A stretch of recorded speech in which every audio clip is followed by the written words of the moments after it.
support us, pride and dignity. Stop the New World Order. Welcome to Poundload TV. Well, this is Truth Seekers North East, and I've got the hat, see? Been there, done there, got the hat.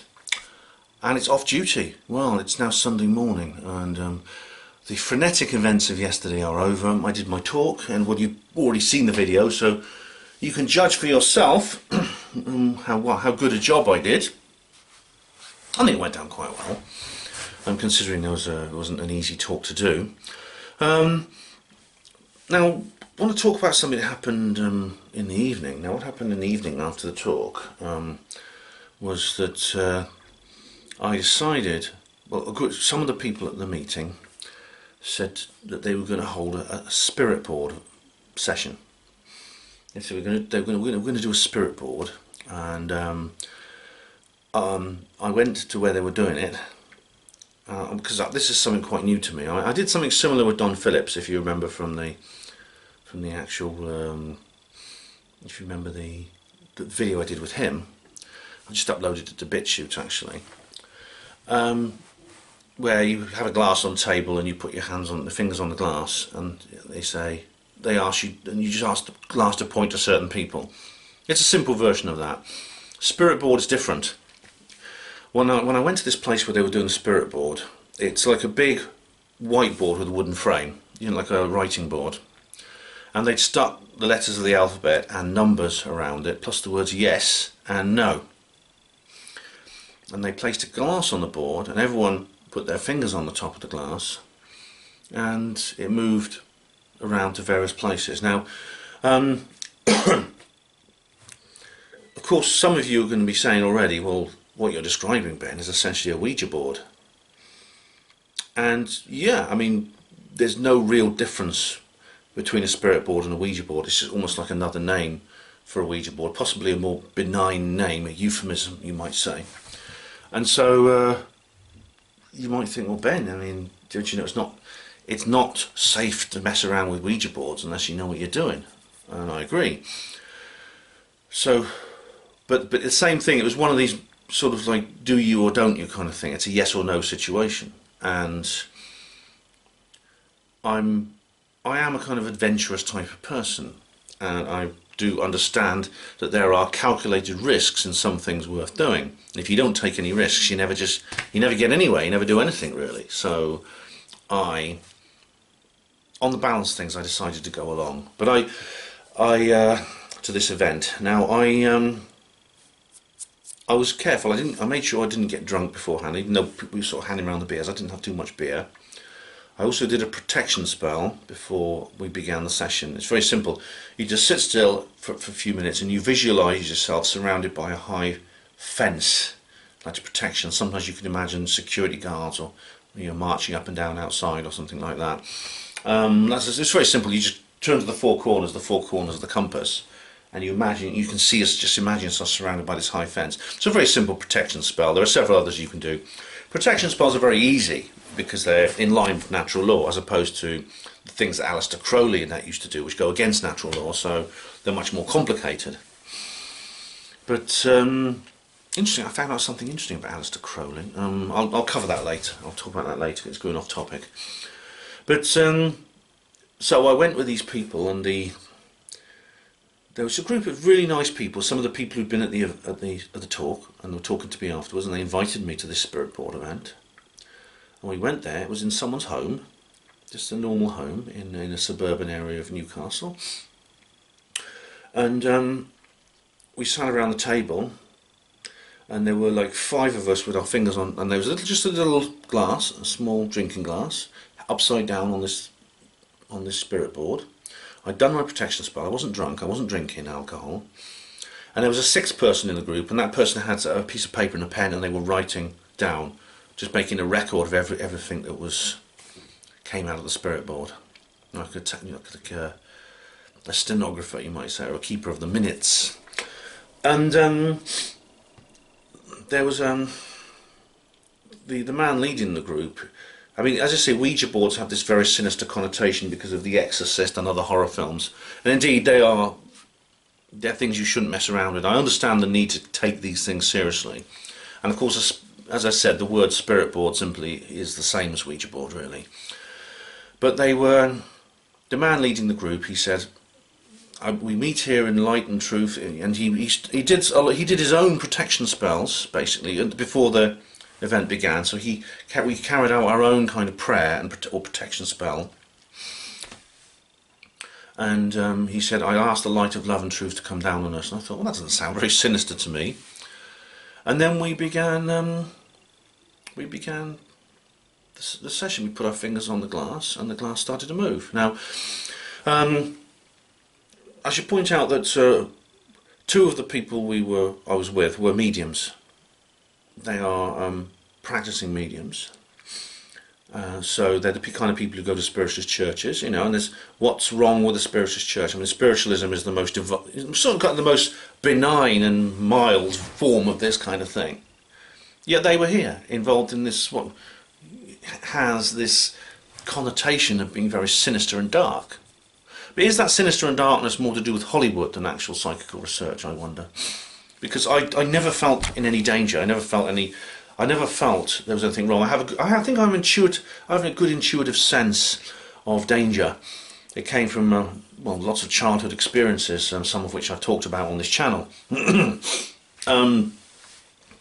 I never felt in danger. I felt very comfortable there. I felt the people there were very nice.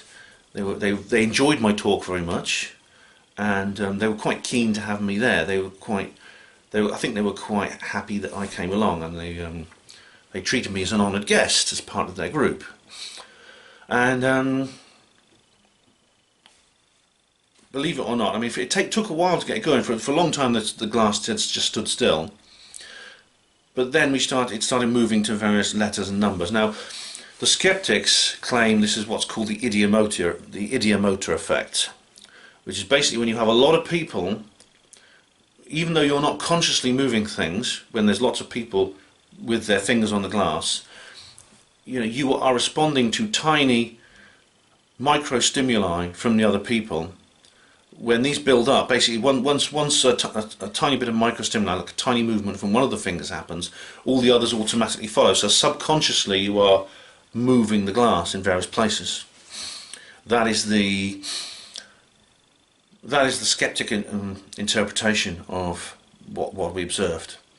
Now, I don't think that's actually correct in many cases, because, well, sometimes you get too much information. It's rather like all other kinds of psychical phenomena.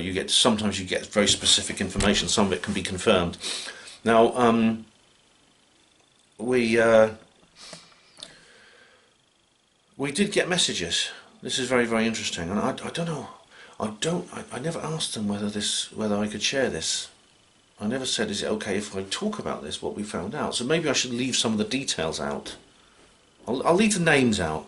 I'll leave the names out, because a lot of this, I mean, they did show me videos from past sessions they'd done, but they hadn't published these videos. They weren't on YouTube.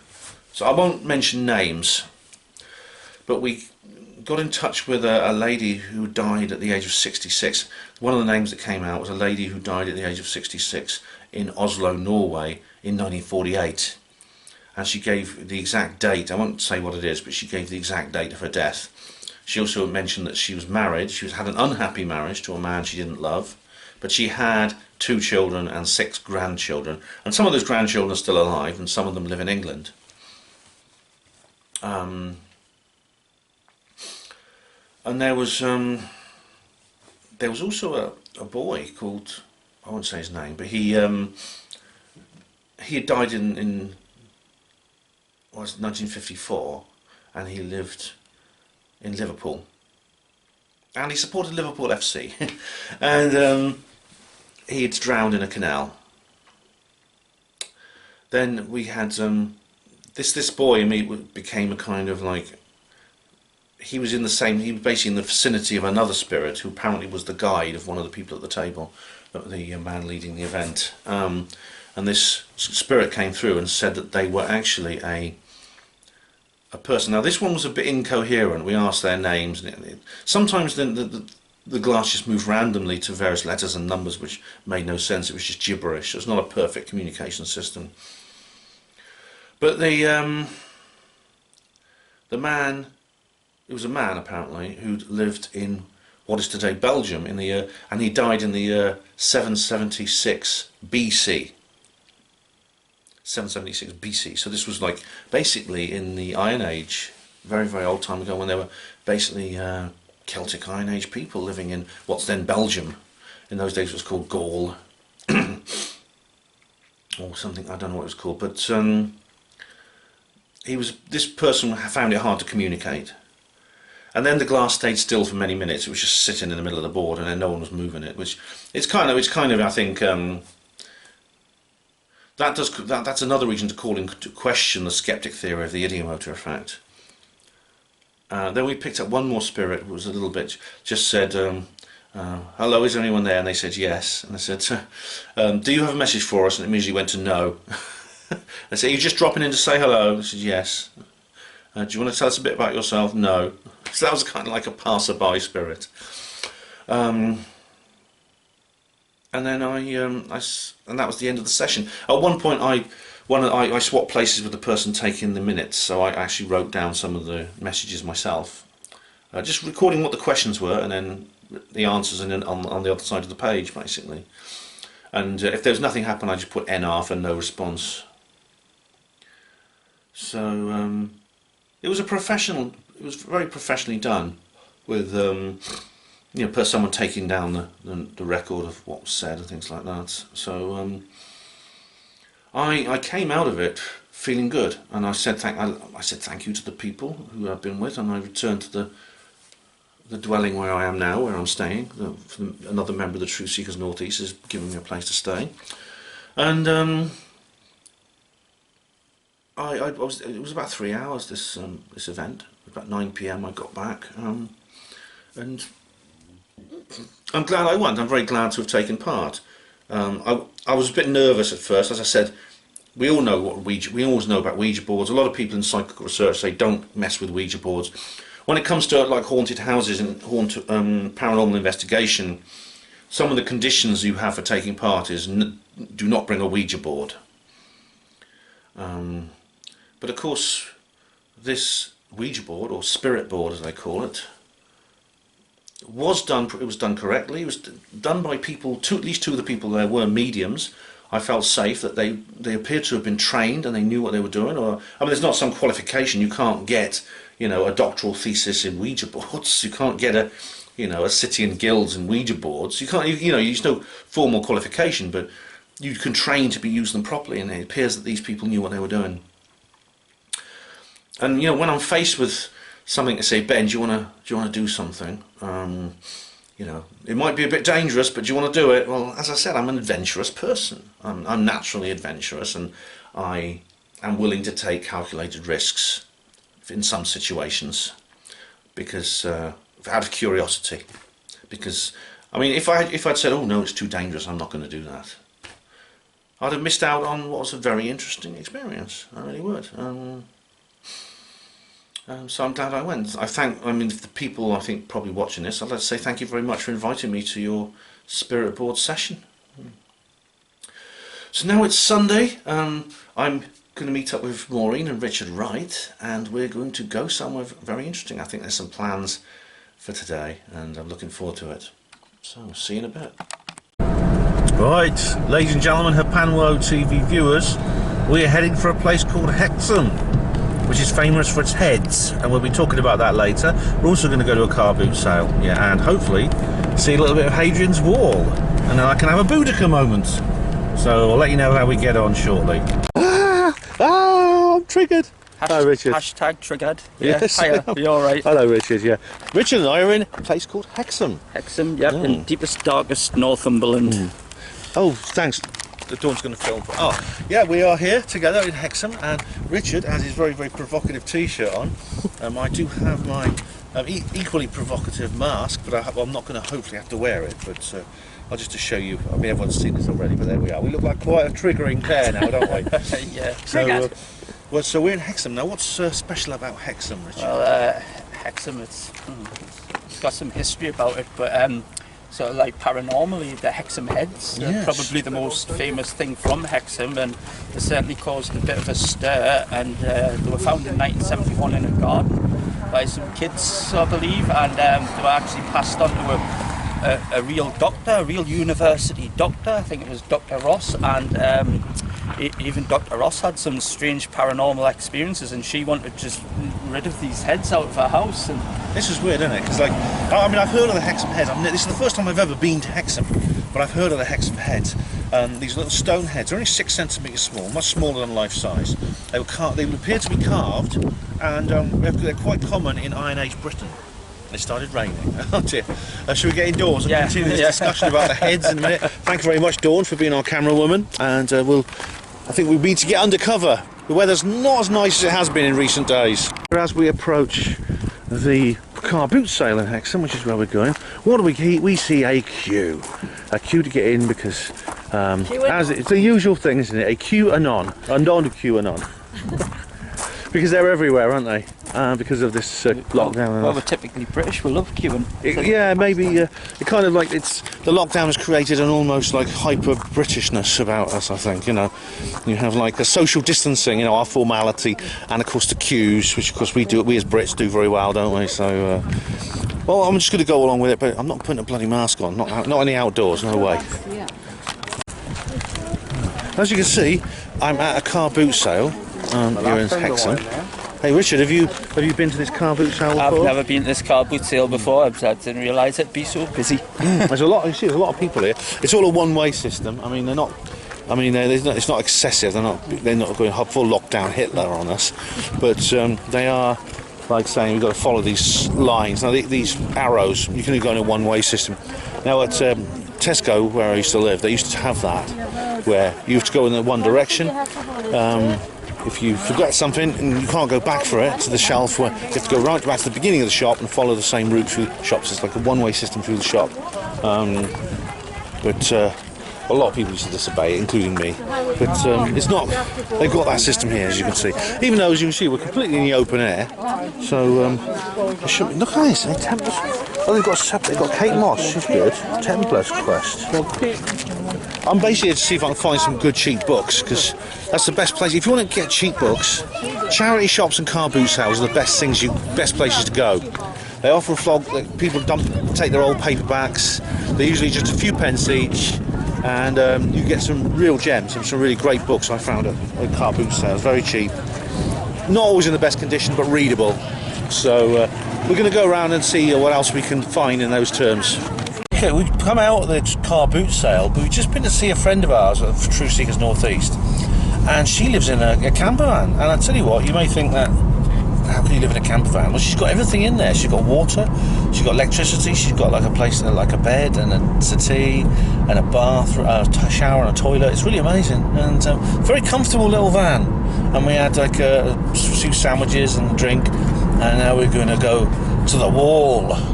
Well, ladies and gentlemen, Panama TV viewers, we're actually heading through these woods now, and it's very, very spooky. There's trees and there's tree roots across the path, and we're heading for Hadrian's Wall, which is an amazing structure. It's one of the engineering wonders of the world. Stretched right across the north of England, 83 miles long, stretches all the way from Wallsend in Northumberland, or Tyne and Wear, all the way to the coast of the Solway Firth in Cumbria, and built between the 2nd and 3rd centuries. Most of it's gone now. It's very old, but some parts of it still remain. It's carefully preserved as a World Heritage Site. And my goodness, I've seen it a couple of times, but I've never been this up close to it as we're going to this time. So, looking forward to that. Just left the car now. We've just been climbing up this ridge. I'll just show you where we are. Richard here is making his own little local history video, and we're now trying to find the elusive wall. And you can see here there's definitely a structure here. And we saw it from the car somewhere around here. Obviously the wall is big, but most of the wall's gone now. The bits of it still remaining. So we're now going to try and find where it is. I just stood in a rather nasty piece of Roman lavatorial remains. At least I think that's what it was. Probably something more recent left by a cow. But we're hoping we get along here, we'll see the famous wall.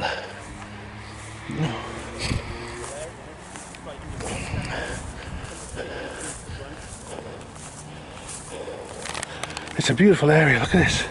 Look at the view. We're not far from Scotland here, actually. She's remind about the walk. Yeah. Forget the walk. Forget the walk. And we are approaching a fragment, a piece of the old wall of Hadrian.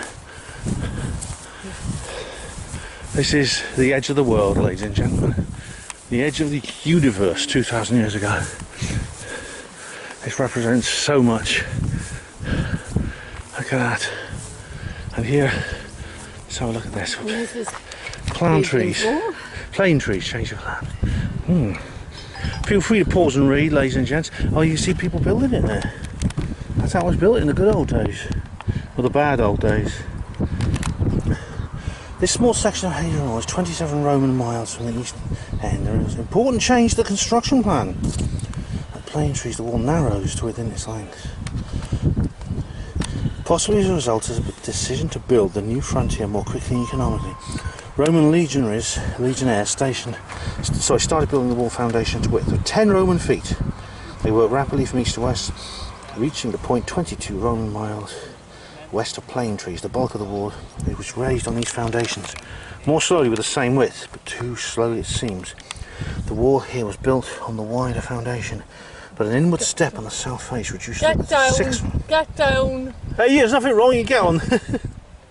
They decided to have a little climb on. But if she falls, you'll be on care duty then. Alright then. This is 78-year-old William Hutton in 1801 walked the ruined wall from end to end. This disciplined fighting men and soldiers are the walls of skilled builders and craftsmen. Multitasking, man, who says men can't do that? More to explore nearby. Plane trees are a short walk from the Roman cavalry fort at Chester's. It's a fine museum. Right. This is the map here. See, this is where we are. Plane trees. This is the actual wall. Let's go walk on the outside. It's actually pretty. It's quite something, isn't it, Maury? Maury's filming me as well. And you see, this is probably wider. Was this like part of the foundations here underneath? And it's like it goes up a step here because it has to descend hills and things. The Romans famously were famous for building everything straight and square because there was no property rights. They didn't need planning permission. If they wanted to build a wall or a road or anything across your property, they could. You had no rights to the land. And there's like a little culvert there. It looks like that's probably one of those horrible shit houses we saw at Arbea. Do you remember maybe we'll put a link in the description box to Arbea, my Arbea video. But it does look, he's right, it's wider here, then it gets thinner, have you noticed? And look, it's the stones built of these regular sort of cement still there, nice and... Would you like to borrow me sponge on a stick? Oh yeah, get the wrong end of the stick there, mate. Oh, I'm just going to walk along the top of it now. Alright. Let's hope the Roman army doesn't claim one last rebellious Britain and I fall down here and break my neck. No, I won't, I'll be careful. So we're walking along here. This is...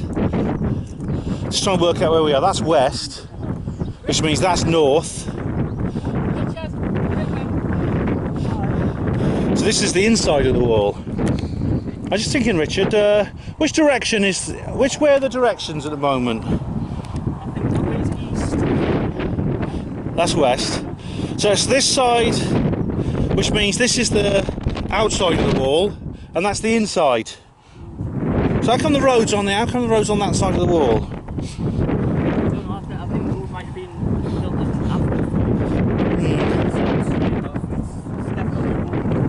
after. Yeah. Do you get any can you get the compass points on your phone? And we can find out exactly which direction everything is.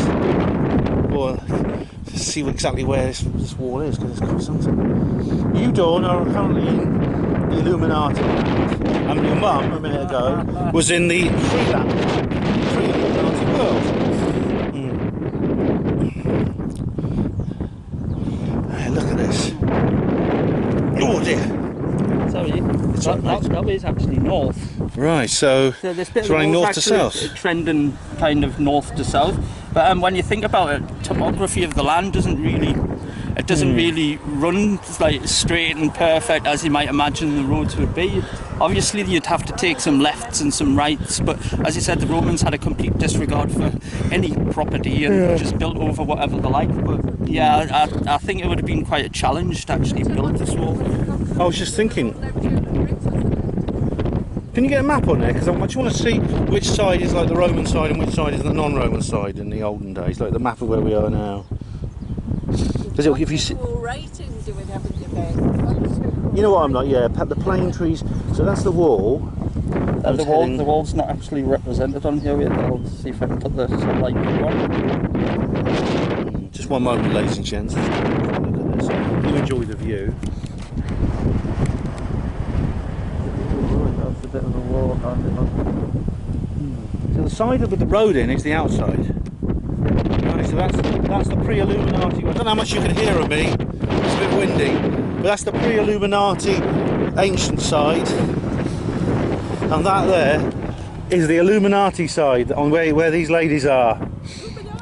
They're in the Illuminati, and we're in the free British people. Oh, blimey! I'm not going all the way up there. Oh, I'm not going up there. I'll walk along here. All right, I'll walk along here. But you can see it does get narrower. The wall does actually get narrower along here. I'm going to shout. It does get a bit narrower. You can see they changed the plan. Oh, hang on. Step up, step down. We're truth seekers northeast, and we're mean and we're cool and don't dare in us, or we would be scaring us. And Richard did this rap thing yesterday. I don't know if you may have seen it. Oh dear. It's all right.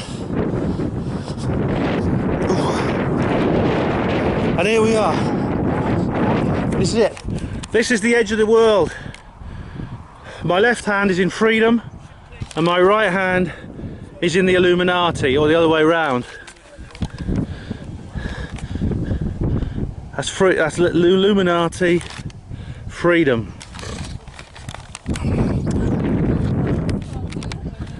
Maybe, yeah.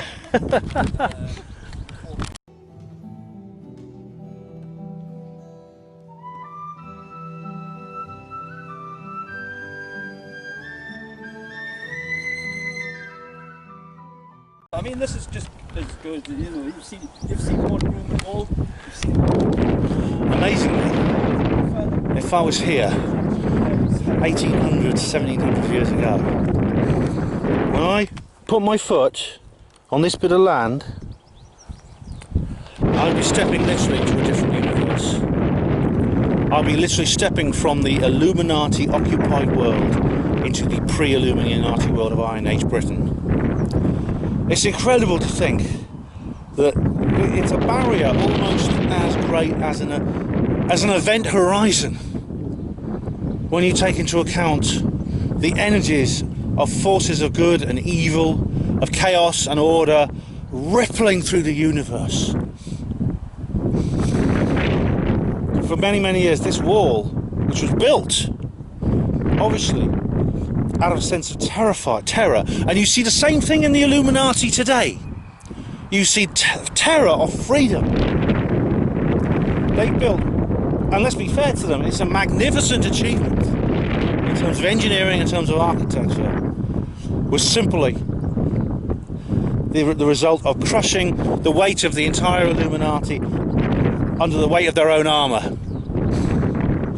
The Romans went to extraordinary lengths to maintain their province of Britannia. They originally tried to conquer the entire island and failed. The brave and the lusty Caledonians and Picts threw them back across this wall, and eventually they settled where they are now. For a while, the area I'm standing for, about 20 years, 30 years or so, the area I'm standing now, as far north as Glasgow and Edinburgh, was also under the jackboots of the Illuminati. North of that, it was continuous freedom during the time of the Roman Empire. There are few places in the world where this division between freedom and discordia, to quote Robert Anton Wilson, and order in the sense of the New World Order, is so finely demarcated and so visible. It's built in stone and mortar right in front of us. When you look at these wall, you look at this wall here. You're looking at 18 centuries in an attempt to keep the human spirit down. Queen Boudica, more than anyone else, represents that spirit. But the spirit is still alive in us today, and it always will be. The Illuminati ain't seen nothing yet.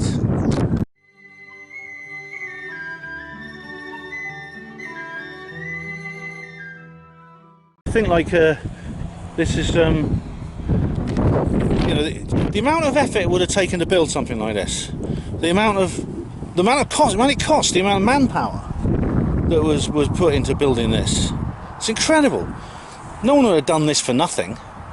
I mean, I wonder why that was. You know, what was it they were so terrified of? I mean, they must have been really terrified of the Caledonians and the Picts, the Romans, because they were really scared of invasion from the north.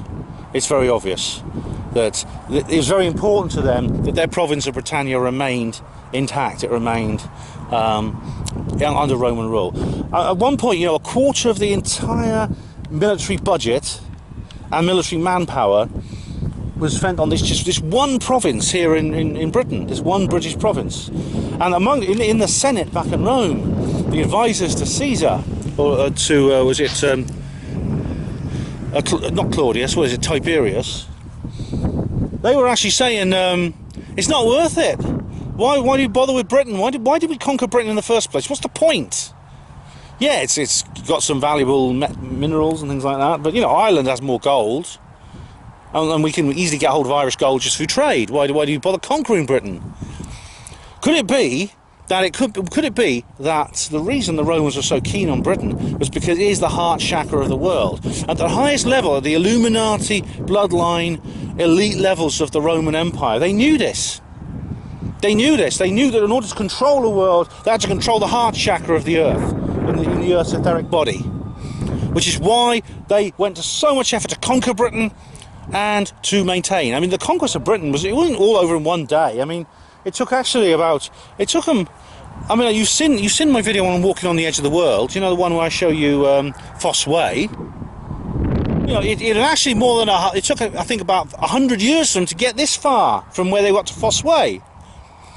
So Britain was very, very slowly and gradually squeezed into under Roman rule. And this wall was important culturally as well, because whether you lived to the north of the wall or to the south of the wall was dependent not on necessarily your tribal loyalties, but your political opinions of the Roman occupation. If you lived to the south, it probably meant you were quite happy to live under Roman rule, and there were lots of material benefits to Roman rule. You know, old Adam Hart Davis. What did the Romans do for us? What did they do for us? You know, they got drains, and they brought us proper farming, and they brought us proper architecture, and had hot water.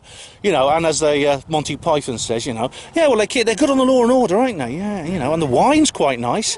Yes, and you know, the proper roads, proper sanitation. Yeah, but apart from all those things, what did the Romans do for us? You know, that's you know, despite what the Judean People's Front is, from a material point of view, I understand why some people chose to live to the south of the wall. But if I'd lived back then, I hope I would have been the kind of person, and indeed, if I was the kind of person I am now, I'd have been at the north. I'd have moved to the north, definitely, and I'd have lived to the north. So, yeah, it's incredible when you think about this incredible sort of thing here they have here. It's like a kind of it's more than a border, isn't it? I mean, you know, you have like it's a proper border. Yeah, it's not like the Trump wall. You know, it's always like President Trump is always saying, "Build the wall, build the wall." Yeah, well, you know, it's this hashtag "build the wall." If they'd had Twitter in Roman times, they'd have been hashtag. They'd have hashtag "build Hadrian's wall." Hashtag keep them out. Come Caledonians and then Picts. Keep them out. You know. It's actually a lovely location here. Actually, there's some beautiful views. Obviously, this would have been useful from. It'd be lovely. You know, you could have seen enemies approaching from a long distance. You know, if like the Picts summoned an army and they decided to raid the wall, you'd have seen them a long way off. You know, you could have lookouts on towers and they'd spot them. You know what I mean? Wanna have a look? All right, just a second. Yeah, okay. It's Richard here. We've just been talking about the Berlin Wall. Now, the Berlin Wall is different, isn't it? Because this wall, and like the Great Wall of China, was designed to keep an enemy out. The Berlin Wall was designed to keep communism in. Keep their own people in, to stop people leaving East Germany, the GDR. And so that's very, very different. But it's funny now, you know, they say build barriers, build walls, or build bridges, not walls, and things like that. And it's funny though, because I mean, I am in favour of borders. I'm against immigration. You know, I've talked about this. I know it's another Illuminati trick, immigration. However, I'm just getting over this style. So they've got weird styles in Northumberland. They have like in Oxford, they have like little things you just step over, but here they have like big step ladders. Whoa, oh dear! I'll just. So it's a bit different here, isn't it? It's a bit slightly different sort of arrangement. Come on, ma'am. There you go, ma'am. Last step. That's it. So, all right. Yeah. She's alright. Younger. Ben looks after me. I did. So that was how you saw. Now you could see it would have actually run along here. This ridge we're on now would have actually the wall. There's some foundations buried underneath us actually, which you can see. You can't actually see them, but they're actually buried down there. You can see there's like a ridge on the far side. That might be in order, perhaps, for additional defences. Perhaps it might be a good place to do some archaeology around here. I'm not suggesting you should come out with a metal detector and just bloody dig stuff up. I'm saying, like, you know, it's... Said on the board. Yeah, it's a National Trust thing. It's to preserve what's left of the wall. But this was probably, like, you could see, this is like an old earthwork, isn't it? It's a dead straight line. And if you want to, you could keep walking in this direction and you'd eventually get to the Solway Firth at Cumbria, near Carlisle. Just south of Carlisle. Yeah, we're going to walk. Anyone walk to Carlisle? Yeah, it hits the sea just south of Carlisle in Cumbria. Not far from the modern Scottish border. It's possible like the demarcation between England and Scotland might well have had something to do with the Roman occupation, and that the Scots, because they never were conquered long term by the Romans, certainly in the north never at all, north of Glasgow, that they maintained that they originated, they entered the Middle Age in a very different state to the English and the Welsh. No, I was saying that the Roman Empire just kind of withered away. Rome was constantly under attack, so they had to keep drawing people back from places like this to go and defend Rome. Rome was the priority, and I bet some of them centurions could not wait to get on that boat and back to the Mediterranean, going, "Hey, you don't have to tell us twice. Yeah. See you later." There are reports actually that survive to this day of people who've been here, and like especially people who've been stationed here in the Roman authorities, and they say the same things that we do. They moan about the weather, things like that. And the weather at that time was awful because in those days Britain had a milder climate. Generally, summers were long and hot, but the winters were miserable. They were wet. There was very little snow and ice, but there was a lot of wetness and a lot of rain, and they used to moan about it continuously. So not much has changed in that respect. There's even a dick pic on the Hadrian Wall. Yeah, there's Gemma Besant told me about this. Dick pics. They carved the old male phallus into the walls. Yeah. Just like a graffiti, you know, like they do on toilet walls today. Yeah, something's never changed today. And so this we'd have been walking along the wall right here, actually. In fact, I'll show you something earlier. I think maybe, if you look at it, right, look where we've come. Look, remember which direction the wall was.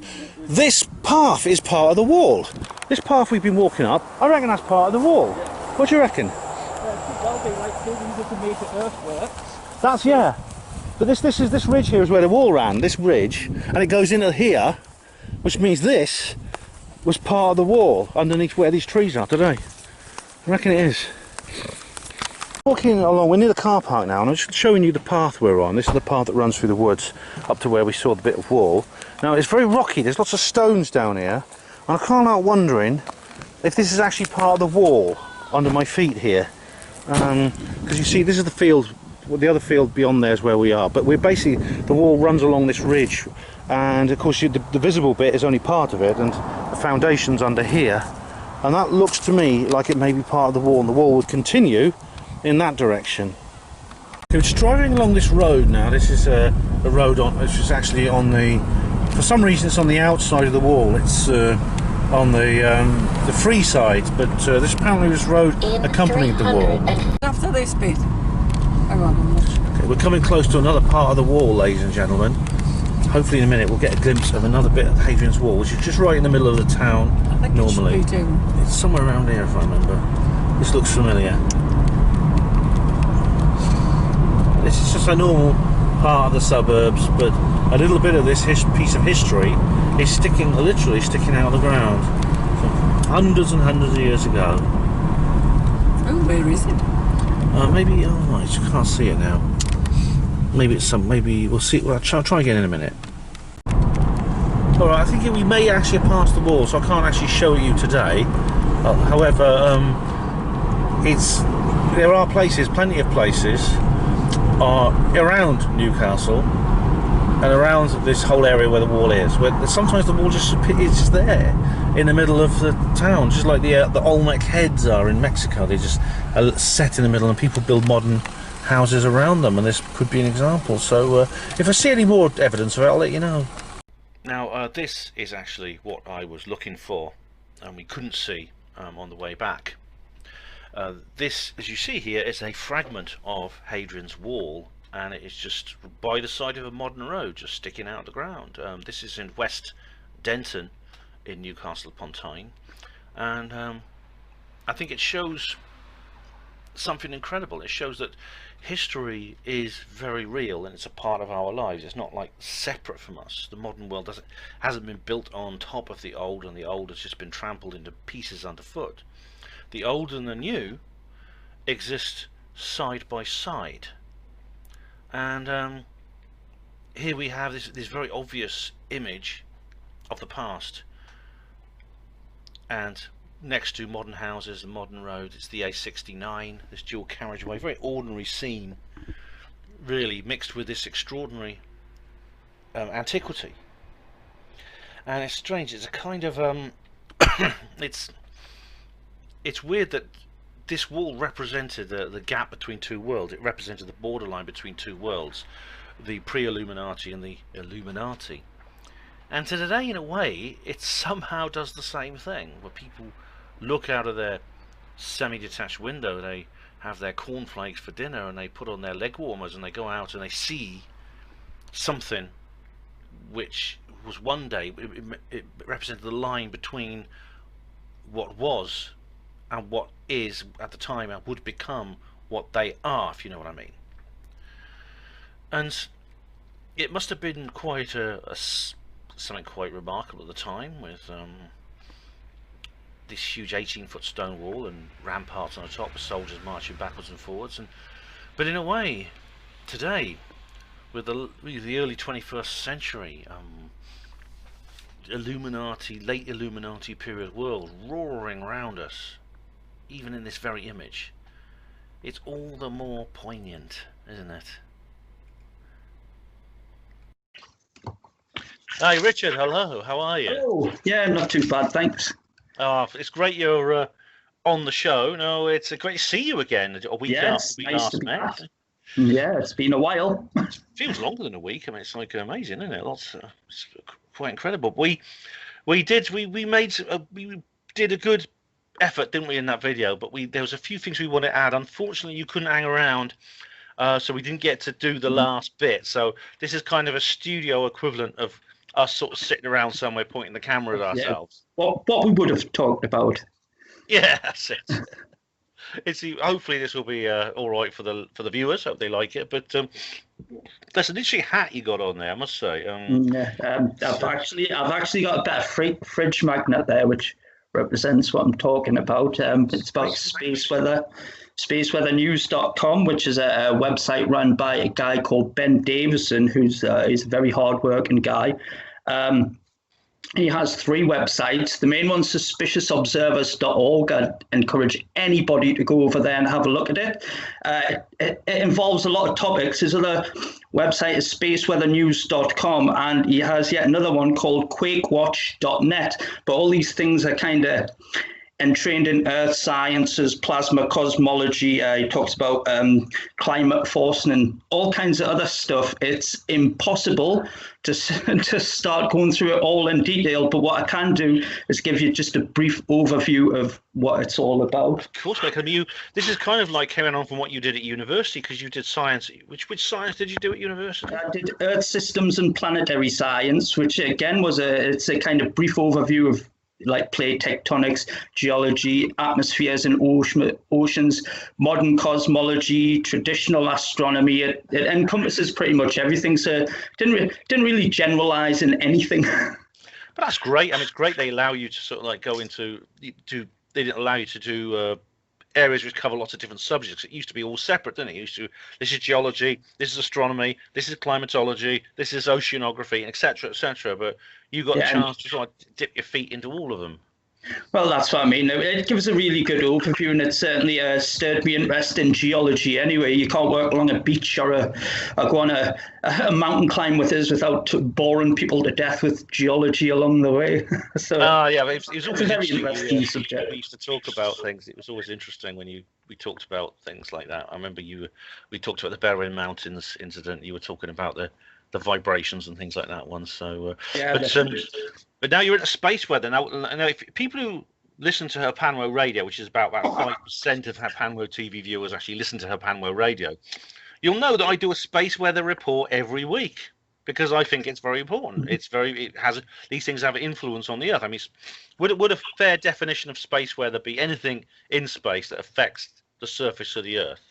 Yeah, it's not just the surface of the Earth. It's the interactions of some of these highly energetic solar particles and the solar wind that has an effect on the ionosphere, which in effect has an effect on the weather systems and weather patterns and things like that.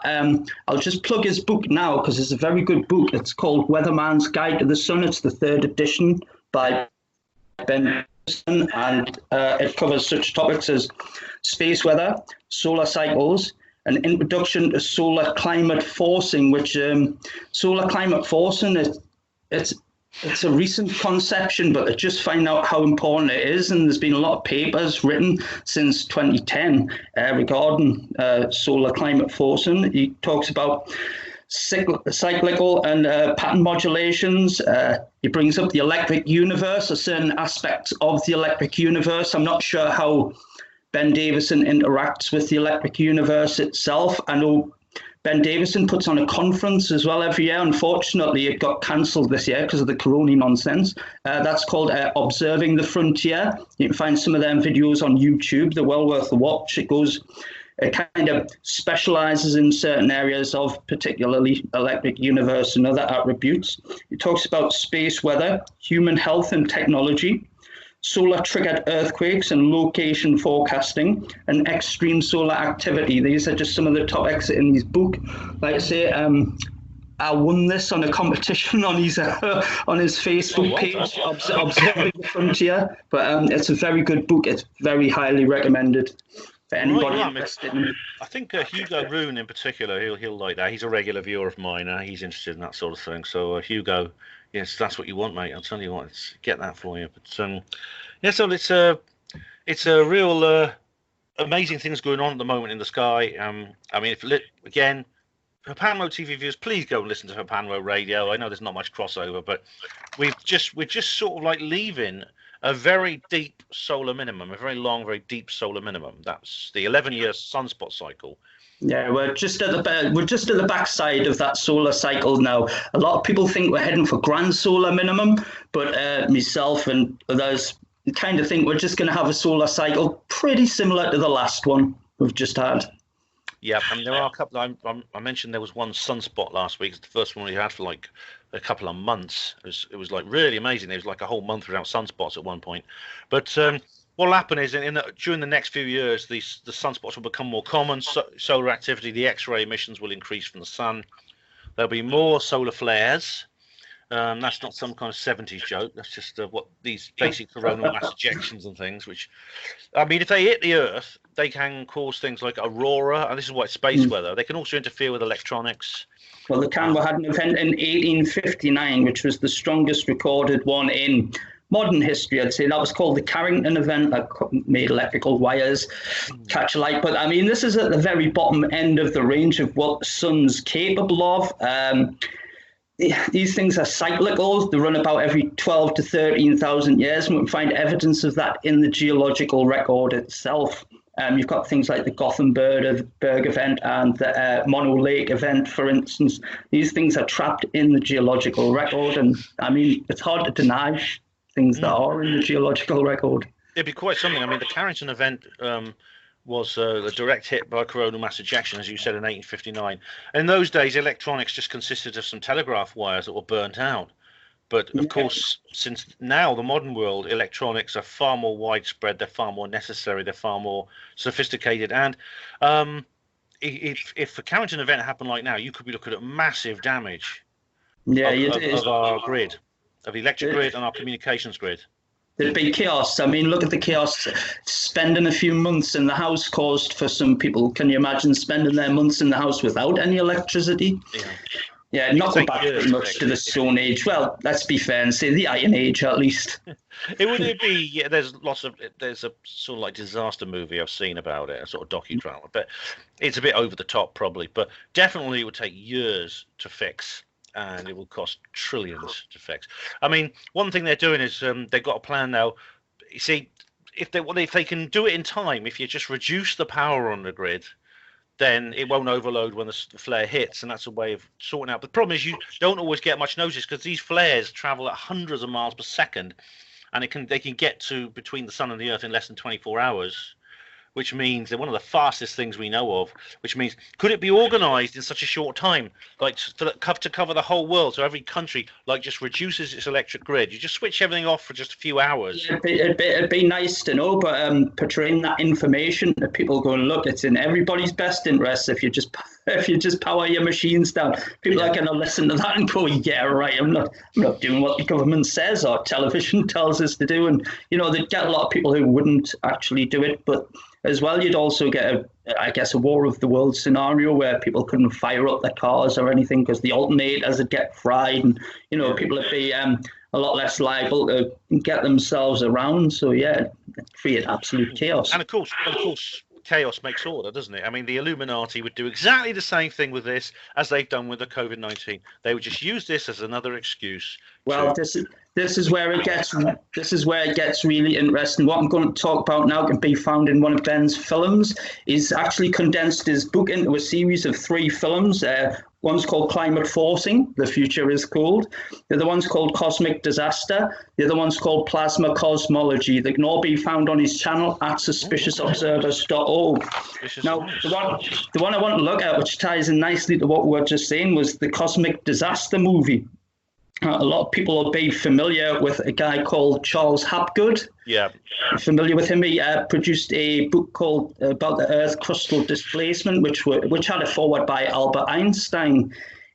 Now, as it turns out, Charles Hapgood was leading a particularly double life. He was there at the inception of the CIA. He was a notable geologist for the CIA. And excuse me, that version that he put out about Earth crustal displacement was a highly unplausible version, and he knew it. Now, there was an Arctic expedition in the 1940s, I think it was, and they came back with, it was done by a guy called Major White, and him and Charles Hapgood presented great evidence that there'd been a cyclical cataclysm, and there'd been overturning of the Earth, and all these attributes that are considered with catastrophe cycles, tidal waves, and it was written in a book by a guy called Chan Thomas in 1966, which was the first theory to kind of elaborate on Hapgood's work and say, maybe Hapgood wasn't exactly spot on with his theory. And the CIA actually classified Chan Thomas' book, The Adam and Eve Story, in 1966. And a watered-down version of it was declassified in 2016. And this thing talks about a 2-mile-high tidal wave sweeping from east to west. And it's actually got a lot of, I encourage anybody to go away and read it. It's got a lot of good evidence that actually stacks up. And you'd have to think, Why would the CIA want to cover this up? Well, perhaps mass panic, and more evidence for it lies on the moon as well. Now, we know the moon's a very curious place, but you listen to some of the astronaut transmissions and they keep finding this glass material, which is absolutely covered in dust, which is indicative of a thing called a micronova event, which it's a bit like it's like a repeating supernova, although it's not a supernova. It's a bit like the sun puffs off its outer layers. These create huge electrical events on Earth. There was a record. Again, it's in the geological record on the Giza Plateau. Khufu famously wrote about the Sphinx had been just hit by lightning, and there's Robert Schoch, Dr. Robert Schoch. Yeah. He's done a lot of megalithomania stuff, but he's produced evidence that a lot of the Giza Plateau is actually vitrified. And we know, I think there's a castle up in Scotland that one side of it's vitrified as well. And it's actually been melted and it's interesting. Yes, it's melted and then cooled. In other words, that's weird. I mean, I'm curious to read. I mean, anything they classify it for 50 years, and then they finally declassify it in a watered down version. I mean, it just goes to show, Richard, we live in a very dynamic universe, and sometimes it's a dangerous universe, and entire biospheres can be eliminated at a single moment by volcanoes, by solar flares, by gamma ray bursts and things like that, by supernovas that are too close, all these kinds of things. So it's the highly contested part of it is this recurrent micronova, which should be the trigger for all of these cataclysms. Now, there's a ubiquitous figure written in rock art all over the world. There's different variations of it, but I'll just give you a quick glance. I don't know if you can see that. Yeah, it's like a stick figure with two dots on either side. Now this is I've seen them, yeah. It's like the Z-pinch electrical effect, which you'd see in the sky. Now this was recorded in rock art all over the world, and probably what they were recording was an electrical event which was triggered by the sun.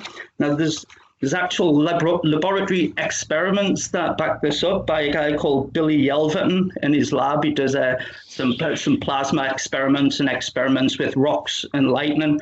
And again, I'd encourage anybody to go away and look at Billy Yelverton's experiments with electricity and plasma. Very eye-opening. Yeah, that's quite something. Now, on the subject of things in the past and what people knew about in the past, there's this really amazing thing. There's this book you've been reading called Atland, and I think it's more commonly known as Doggerland, but it's I've just had a little glimpse through it. It's quite an old book, isn't it? But it's really captivated you. And The Other Atlantis by Robert Scruton. Robert Scruton. Now, I disagree with any theory that Atlantis was out there in the North Sea, but living on the northeast coast myself, I find it very fascinating. Now, this all comes from a land called Doggerland. It's got nothing to do with the recent sexual phenomena. I wish they had given it a different name. It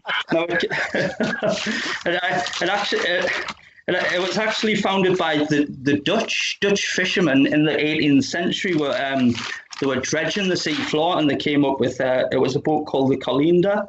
And it was about 25 miles east of Norfolk. And they were dredging the sea floor, and they pulled up some peat. And in this mound of peat, they found some hunting tools that were carved out of mammoth bone. They were like barbed spearheads and stuff. And that just kicked off a whole range of wild theories about the North Sea. But at the time, if we look at archaeology in the 18th century, it wasn't a real science. It was just carried out by quite wealthy individuals who had a thirst for knowledge of the past, and they decimated a lot with the poor archaeology. I mean, you had things like Aveline's Hole in the Mendip Hills. That was a very rich archaeological site, or it would have been if the Victorians hadn't got their hands on it first. And no, they went in there with their pickaxes and some of that stuff is, yeah. And, you just had events like that. And there was a guy called William Buckland. He went to the Gower Peninsula because he'd heard stories that there was an elephant skeleton down this cliff. Now, William Buckland was a geologist and a paleontologist, and he was quite curious. So he went down the Gower Peninsula there in South Wales and went down the rope, and he'd heard a story about a Roman prostitute who was buried down there. Now, he found bones, but these bones They were like Cro-Magnon bones or something that predated the Romans by tens of thousands of years. And it turns out the skeleton, which is called a Paviland man, which you want to have a read about, that was about 33,000 years old, and that's about the oldest skeleton they've found in Britain. Now, at the time, Doggerland was attached to Britain. You could literally walk from one side of Russia to the side of Russia. It was not an island, was it? And Britain was actually, it was only recently, it's only at the end of the last ice age when the sea levels rose 300 feet or something, that Britain actually became an island. And a lot of the sea, I mean, the English Channel, Straits of Dover, in particular the Straits of Dover north in the North Sea, where, for example, it's where I used to go across on a ship when I used to travel to the Netherlands to see my family. That's actually quite shallow water. It is. The shallowest region in there is called Dogger Bank, and it's famous for shipping and catching fish. And they're proposing to build a wind farm on there because it's quite stable and it's quite shallow. And so that's when it's about 20 feet deep. I mean, it's very windy out there as well. Yeah, and they had, it's about 50 meters deep, which is, I mean, it's quite shallow in the grand scheme of seas and oceans and stuff. But most of Doggerland was actually in the southern part of the North Sea, and Dogger Banks. It's probably a terminal moraine from an Ice Age event, but actually probably the last bits of the Dogger Hills weren't covered by water till around about 5,000 years ago, which, I mean, it's in the history. That was about the time Stonehenge was being built. There was this possibly like a kind of island. It'd have been like an island. But this is amazing because, I mean, like from what I've heard, this area was not only inhabited, it was quite a desirable piece of real estate, and probably don't know. Apparently there was like rolling hills, rivers, lakes. It would have been a very rich hunting ground, and like say the mammoths would have been migrating. So once the mammoths were gone, they'd have been hunting things like reindeer and elk, and then dare say horses over this period of time. But they were definitely hunter-gatherers. But who's to say hunter-gatherers weren't actually civilized enough to have their own structures of systems and laws and everything like that? And this is what comes up in Robert Shutton's book. Now, there's a book that some of your listeners or viewers might have heard of called the Oera Linda book. It was... Let's just get me notes on the Oera Linda book, because I think Tony Copping knows about that. Yeah, that's what most of this book's about. And it was in 1867. It showed up in Den Helder at a shipwrights, and it belonged to Cornelius over de Linda. But it was ambiguous from the start, because he said it was passed down through his family, and it was given to him by his auntie, who had already died. So a lot of the ambiguity about the story of the Oera Linda book, it can't be verified because the auntie was already dead when he handed it over. But it becomes a bit of an elaborate story and myth, and it's written in a funny language, which it's been deciphered as a bit of Greek and a bit of Arabic. It's written in like a circular letter system. Now, I'm not an entomologist or anything. I don't know a lot about words. I haven't actually read the whole of the Oera Linda book, but the story of it goes like this. These papers were rescued from a flood. They survived the flood, and these people were the Frisians, and they escaped to the coastal regions, and they inhabited a lot of Europe, and they had gods such as Freya, and I think there was another two, I forget the names, but like I say, it was about the history of the Frisians from before 2000 BC to around 50 BC, and that of Europe. And it had tales of how they conquered Greece and Phoenicia and stuff. But I think it's actually the opposite. I think kind of they would have been drove back by the Greeks and Phoenicians.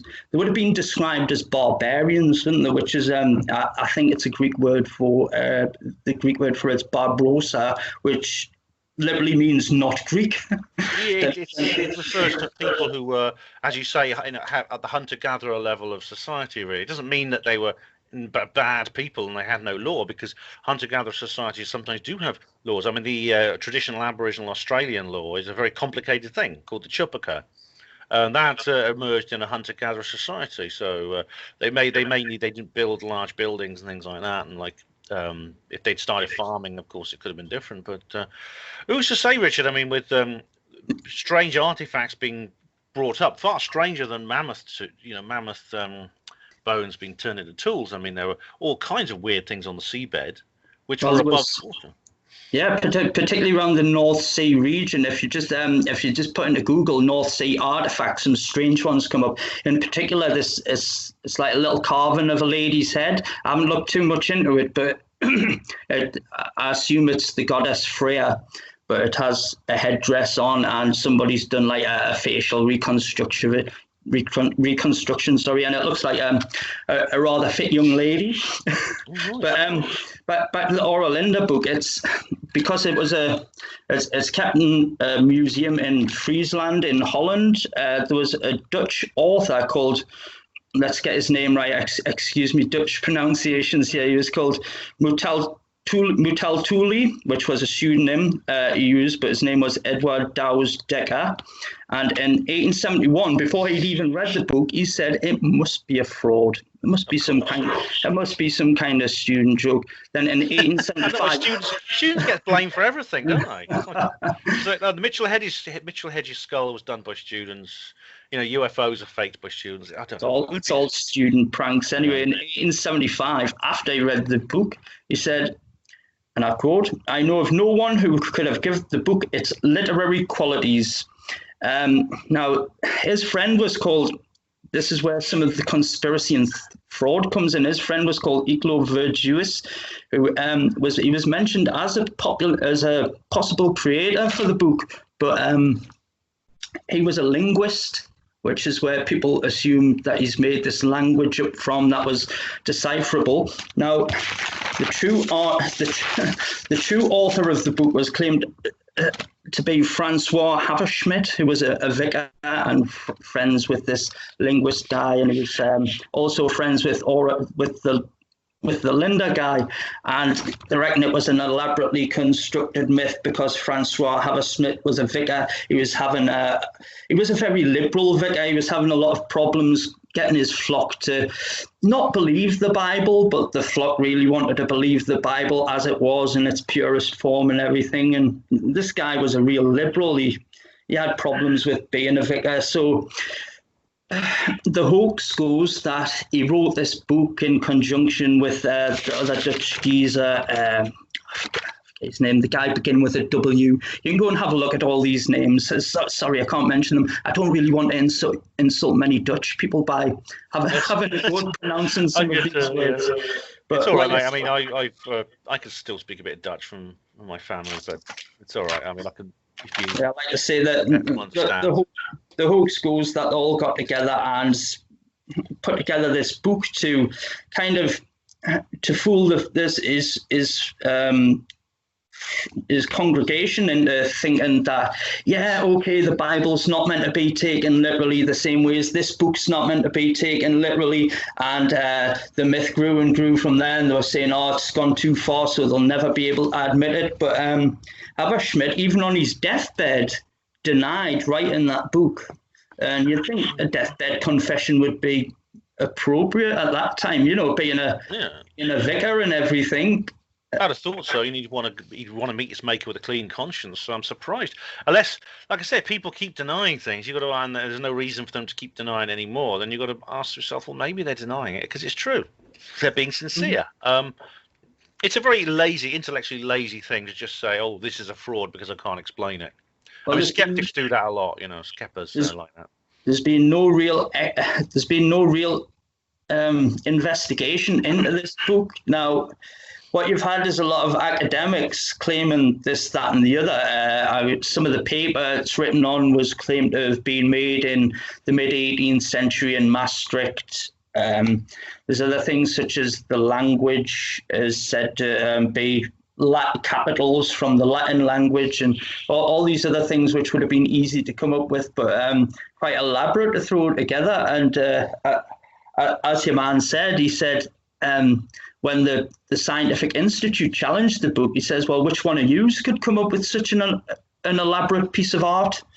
And, you know, it's hard to even think that this vicar, who was also a poet, to be fair, it's quite hard to assume how Haverschmidt came up with this absolute elaborate myth. But why it's been debunked a lot is because Heinrich Himmler got a hold of it, and he showed it around the Nazi party and everything, and all of them debunked it as well. They say, nah, we're not going to look at that. But what it actually advocated was how the Frisian people conquered Europe and overthrew people like the Greeks, when in fact it was probably the opposite. They probably got pushed by the Greeks and the Phoenicians. And that would undo all of what we know about history, you know. I mean, but the Nazis were really into this sort of thing. They were always looking for esoteric stuff to I mean, like Himmler in particular he had this thing called the Ananab, which was always explored ancient myths. He went to Tibet, he went to south of France, and always tried to find the Holy Grail, trying to find the Ark of the Covenant. There's that great, of course, that's that great movie, isn't it, with Indiana Jones,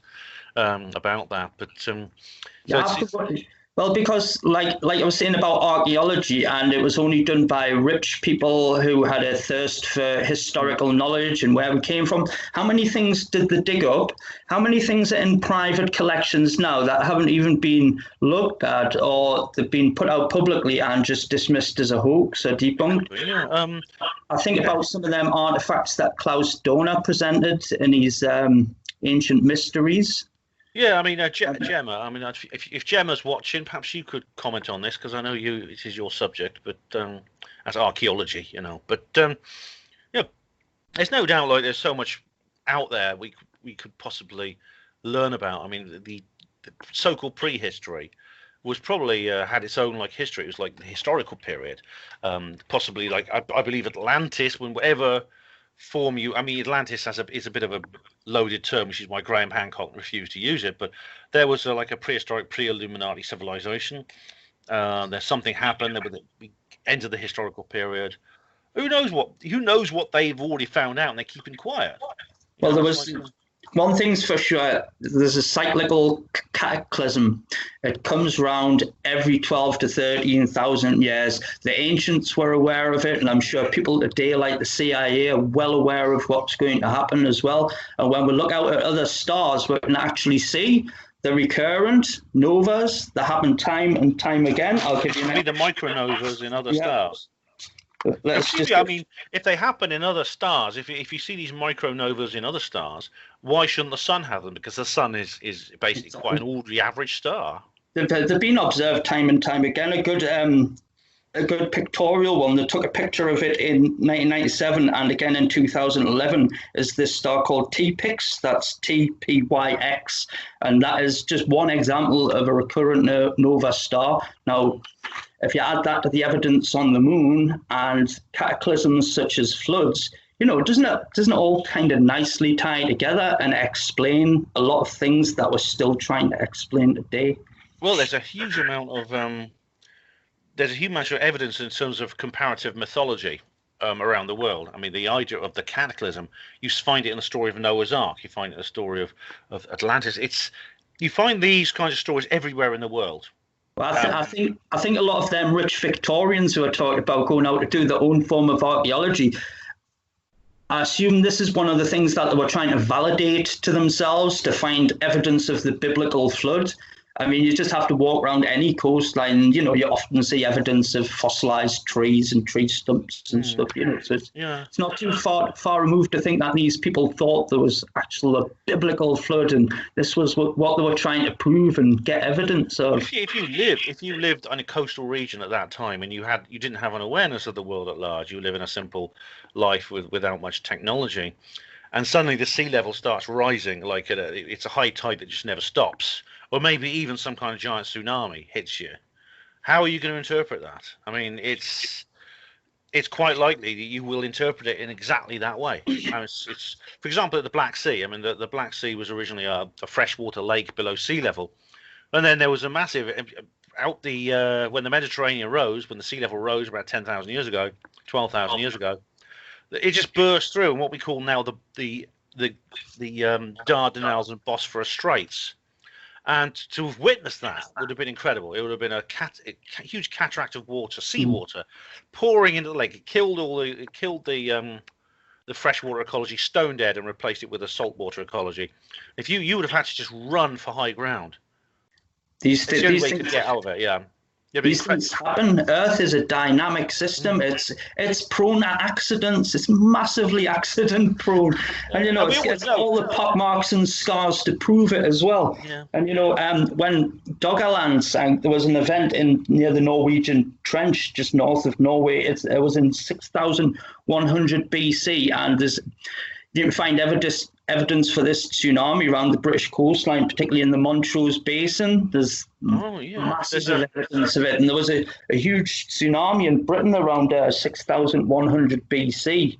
There's some evidence for it in, I think it's the Shetland or Orkney Isles. Yeah. And you can actually they say there's actually seashells that are washed onto very high land, which could only have got there through a giant tsunami.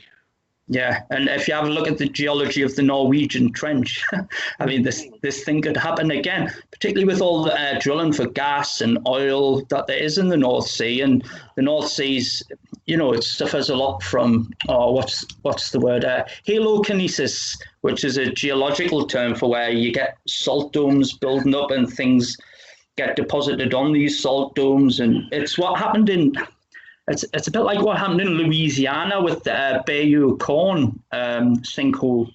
I don't know if you're familiar with that. It's one of the world's largest sinkholes, and it sank a whole town. You can have a look into that. It's called Bayou Corn in Louisiana, and that was to do with an unstable salt dome. Now there's quite a few of these on the bottom of the North Sea, particularly in the southern region of the North Sea. God knows what the fracking and that is doing to it. You can just imagine. Oh, yeah.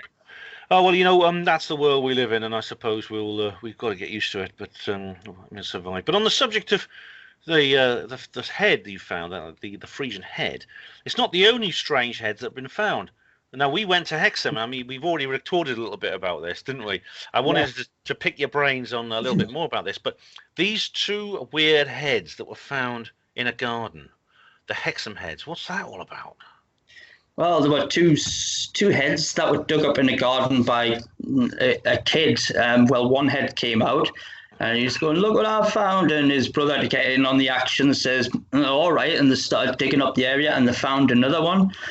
Now, not long after that, the family suffered from some strange events. Usually seeing cryptozoological creatures. Well, I'd have to say cryptozoological morph with ghostly creatures. Anyway, they give these skulls to a lady who was called Dr. Ross, who I think she worked at Durham University. I can't say that for sure. I'll have to check my facts on that. Dr. Anne Ross.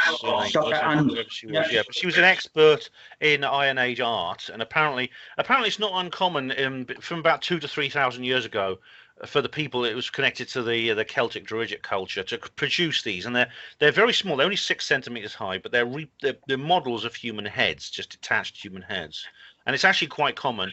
But these were a bit different, she found.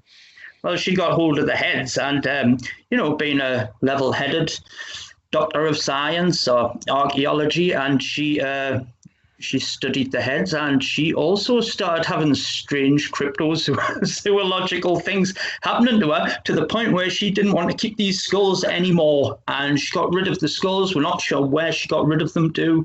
I think that's where the story falls down a bit, because we don't know where these skulls are. Now, a man actually came out and says, "I know what them skulls were. I made them. I made them as a toy for my daughter." Now, if you have a look at a picture of these skulls, they're not something you'd really be happy letting your little girl play with. They don't look much like Barbie or Ken. They look quite scary, actually, don't they, to give the children?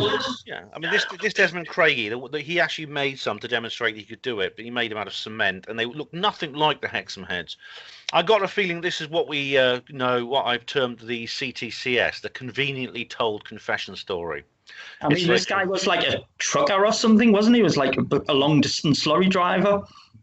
It's it's like you often get this. I mean, it's true he did live in the house before the boys, Colin and Leslie, who actually found the things buried. He lived in there before they did, and he said apparently it was in 1954 he made them, and he just left them lying around, and they ended up in the garden. But you see, the skeptics will jump on this and they'll say, "Oh, look, we have a confession. That's it. Case closed. Case closed. We have a confession. It's it all over," without realizing that a confession is a claim too. and claims and confessions can be faked. And you and I have discussed fake confessions. And I got the feeling, if people can get their faces in the newspaper, some people will just do anything for that. So it looks unlikely. It does seem I'm a bit dubious, I would say. A bit dubious.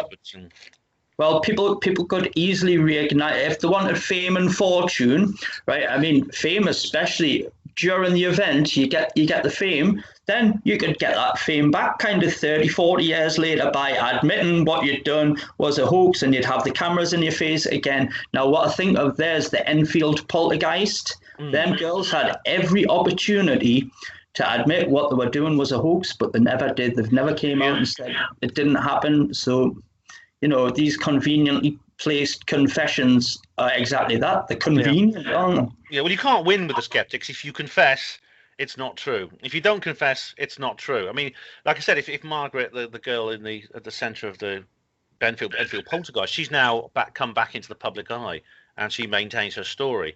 If she'd done otherwise, they'd have just accepted her confession. Now she's not accepting her confession. It's just a sign she's still making it up.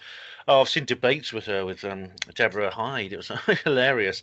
But, in the case of the Hexham heads, like, no one has ever, apart from this rather what sounds like a fake story about how they were made, no one else has come forward. And the fact that it's been associated with what appears to be creatures that are kind of half man, half dog. So it's a kind of werewolf, these creatures. And it reminded us of what James Caspel talked about. Now, don't particularly hold an opinion on James Caspel, but I remember he said this like a wolf man creature appeared in this transportation room, and when I heard the same story from that, kind of put two and two together, maybe made five. I don't know.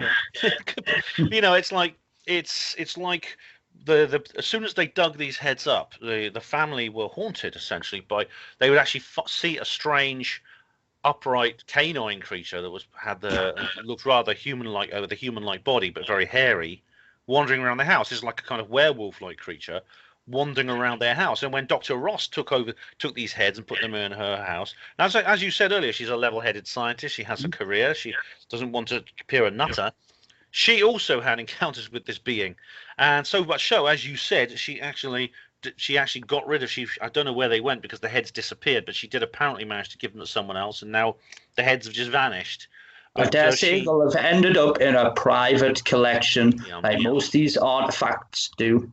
I've been trying to track down a gold bit of thread that was found up near Peebles, and the Peebles local newspaper did a story about it in the late 1800s, and a bit of gold thread was found in a quarry there, and the strata of rock was in the region of 40 million years old.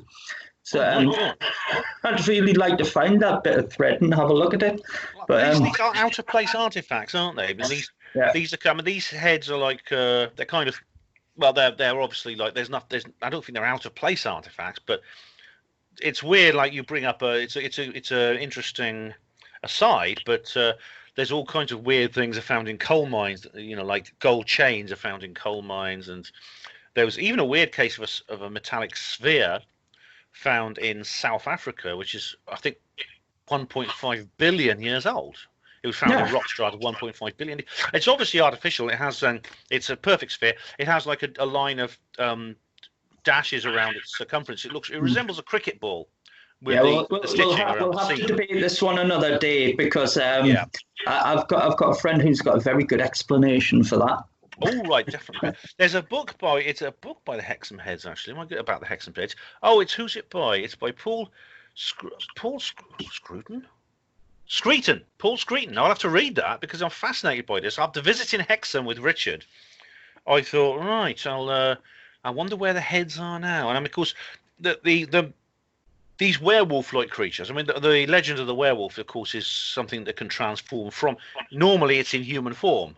And then you can become a werewolf, like the character in the American Werewolf in London. He's a normal man who has survived a werewolf attack and then he picked this up, this lycanthropy it's called. So when it's full moon, he turns into this werewolf. But, there's one near Hull.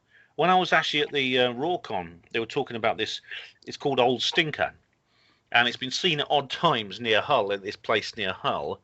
And It's appeared. It's been seen for several centuries. It last appeared in the 60s, but guess what? It appeared again like about 3 years ago, and there was actually a werewolf hunt. About 100 local people went on a search to try and see if they could find it. And I was doing her Panmo radio at the time, and someone was on the hunt, and someone I know who lives in the area. And they were texting me updates, but no, they never found it.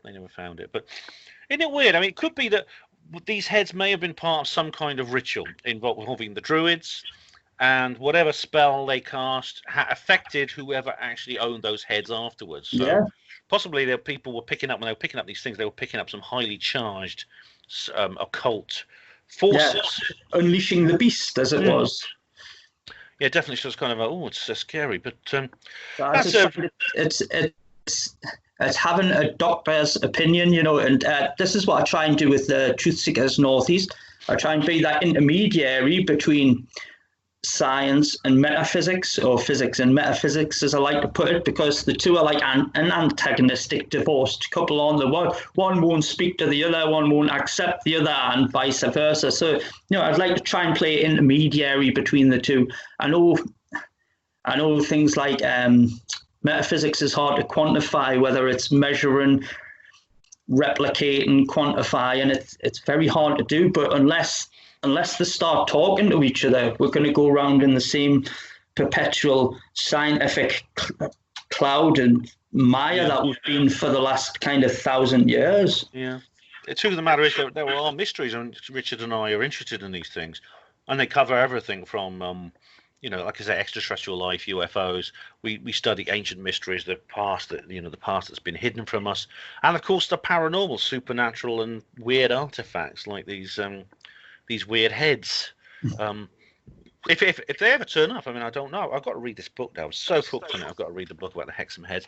And after I've been to Hexham, I really think I've got to read that book. So I'll have to order it, and that'll be Paul's Screeton. I'll have to get hold of that book. It'd be interesting to actually track the heads down. Like I say, if anywhere, I dare say they'd be in a private collection, but you'd obviously have to speak to Dr. Ross to find out where they went. Yeah, it's. I think it's from the CFZ Press. Maybe you should just hide them in the bin. Yeah, who knows? They could be lying anywhere. I mean, but from what I gather, I mean, if you are in possession of these artifacts, it's quite likely you'll know it, because you'll see strange dog-like humanoid beings wandering around your house. It'll scare the sweet dry living poo out of you. So yeah. But I'm curious, but I don't think I'd have them in my house. No. Hey Richard, there's another thing I want to talk to you about, and it's a bit more on a more light-hearted note. I've been visiting the Northeast for so long now. I try to pick up a few words of Geordie, which is it's essentially, when spoken at full strength, it's like a foreign language. But even even those you speak it more mildly, I mean, you use these weird words. Like you came up with this word, or you said, you were talking about someone who works at your business, and he says he's a knacker. He's a complete knacker. And I thought, what? And like, I'm familiar with the word knacker. Knackered, it means tired in the south. Yeah. What is a knacker in the Northeast? Well, I think the word derives from a broken down horse, as in is a knacker, the knacker yard. But I think I started using it colloquially when I came back here. I heard it, and then I was aware of a thing that I used to be on myself when I was a kid, and that's the knacker heap. That is when you leave school without any qualifications, you don't go to college, you don't get a job, and you just sit around and bum around, and that's the beginnings of being a knacker. Now you can't get the knacker heap. That's the people they call NEET, N-E-T, not in education, employment, or training, I think is the word they use now. Yeah, it's so some of these people, they get a job or they go into education, and it doesn't necessarily stop them from being knackers. And it's usually the parents who are the generation before of knackers. These people drink on a Monday morning, they swear a lot, just kind of, the kind of people who end up on Jeremy Kyle. Yeah, the kind of people who wear the pajamas to Tesco's. I mean, I know what I mean. even though there's no real word in the Southern English for There's a not. knacker. I have to defend myself. I'm not tarring everybody with the same brush there, but there's a general consensus for this kind of thing, isn't there? I know the kind. It does run in families too. I mean, there's a multi-generation knackers. That's a good word, that. But I mean, I know the kind of thing you mean, and I mean, I've encountered a few knackers in my time. There was this bloke called Clint. I remember now. He was never on my shift, luckily, but he was a porter. I say porter. I mean, he was actually given a job as a porter, which just goes to show how they'll just, this was when there was a big decline after we were privatised and things like that. We were run by a company called Mediclean that basically ran the whole service into the ground. They only got away with it because basically the state, the state-owned organisation, the NHS, was turning a blind eye. But they gave this bloke Clint a job, and on his first day he came on duty to do his training, and he said, "Oh, I'm not going to do anything. I'm just going to sit here and do nothing, because my dad says I've got to get a job or he's going to kick me out." But he just sat there and he put his feet up. And it was like, of course, what you knew, all you can do is report to the head porter and say, "Look, we got a guy who's just refusing to work." Now, believe it took 3 months to sack that bloke. It should have taken 3 minutes. It took 3 months. And he eventually got him sacked, actually, was I mean, I do wonder if this hadn't happened, maybe he would never have been sacked and he would still be there today. But he had to take a patient to I think it was a patient from X-ray, took from a trauma ward to X-ray, and this was a guy on he was actually on a suspension frame, one of those like 4-poster things you've seen, where someone has like a fracture and they have like a compound fracture, and they actually have something. They suspend the limb. It's usually a leg. They suspend the limb up from basically a rope that's attached to something above them, which is like attached to a frame on the bed. And usually the limb actually protrudes from the bed because it's a large plaster cast, and sometimes it has to be held at an angle where it's actually outside the actual borders of the bed. And so with that situation, you always have 2 porters, one on each end of the bed, and you're always accompanied by a nurse to do the transport, to do the transfer. Anyway, Clint turned up in a bad mood. He was always in a bad mood. He was an absolute, everyone couldn't stand him, but no one would get rid of him. No one in the office would make the decision just to get rid of him. And so he was in a bad mood. He swore at the nurse. He grabbed the bed, pushed it away down the corridor, and he rammed the double doors at the end of the ward leading to the. I mean, those days they now have automatic doors, but in those days they were like double doors you pulled open. He just bashed the end of the bed, and of course the plaster cast hit the door first. The guy just had the fracture set in theatre the night before, and the fracture came apart, and he screamed and screamed and screamed, and you could hear him all over the floor. I mean, they had to come and they had to jab him with a diamorphine syringe to shut him up. Which is like instant painkiller. Diamorphine just got straight in. They just stabbed that in him, and he went. Oh, it's great. And the poor man. I mean, I hope he sued them for every penny he could get, because he had to go back to theatre and have another operation. Clint was just completely unapologetic. Went, "Oh, I don't fucking know. It's not my fucking fault," and things like this. And then finally, they got rid of him. They finally got rid of that worthless waste of human flesh.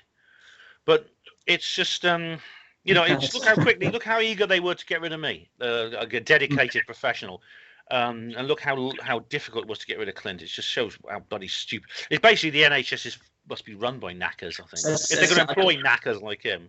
I don't think it's just in NHS. I mean, recently I've been having a think about it, and it's like this across all walks of employment now. The hoops you've got to go through to get somebody in a disciplinary procedure situation have all got to be done by kind of upper management types who've already got a lot on the plate.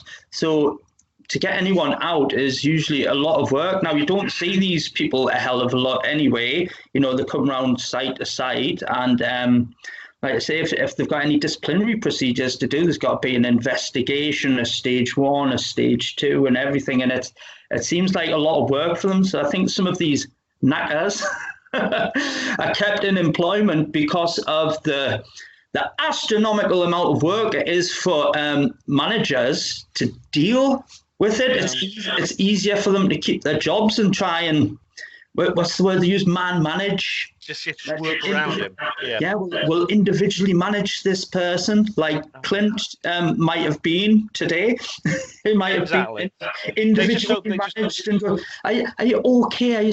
Are you having anything at home? Now, that's with no disregard to things like emotional intelligence, which is very important in the workplace. But some of these people aren't intelligent, never mind emotionally intelligent. Some of these people, you wonder how they get out of bed and dress themselves in the morning. You should have seen Clint. If you could see him, he's unbelievable. He looks like he's almost like a self-caricature. He's sort of hunched over like that, and his hair's all out like this. He had this thick sort of spiky blonde hair that was looked like it hadn't been washed for months. I mean, like his filthy beard and these watery eyes and. He's like that. He's like, and he sort of like walks along like this with his arms sort of flopping around like that. And he was literally so obviously. I mean, he looked awful. He couldn't wear. He always came in. His uniform consisted of just shoving a dirty shirt over everything else, and they let him get away with that. They let him get away with it. It's unbelievable. I think in America they call them Democrats, don't they? Yes. It's true that in large organisations they actually do have like a disciplinary procedure. They can't just like to get rid of you just like that. Yeah, which is I suppose is a good thing because it stops like people being sacked unfairly. But the problem is it doesn't. Look what happened to me. But that's what I mean. The crux of the situation is in. From schools to colleges to universities to full-on employment, part-time, casual or full-time employment. They let good people leave positions because of what bad people are doing. And these people are the knackers. They'll never listen. They'll never learn. They'll never take on board any advice. They just roll from job to job with the same knackerish behaviour, or they'll just be on the dole with knackerish behaviour, i.e. like taking a lot of drugs, drinking a lot of drink.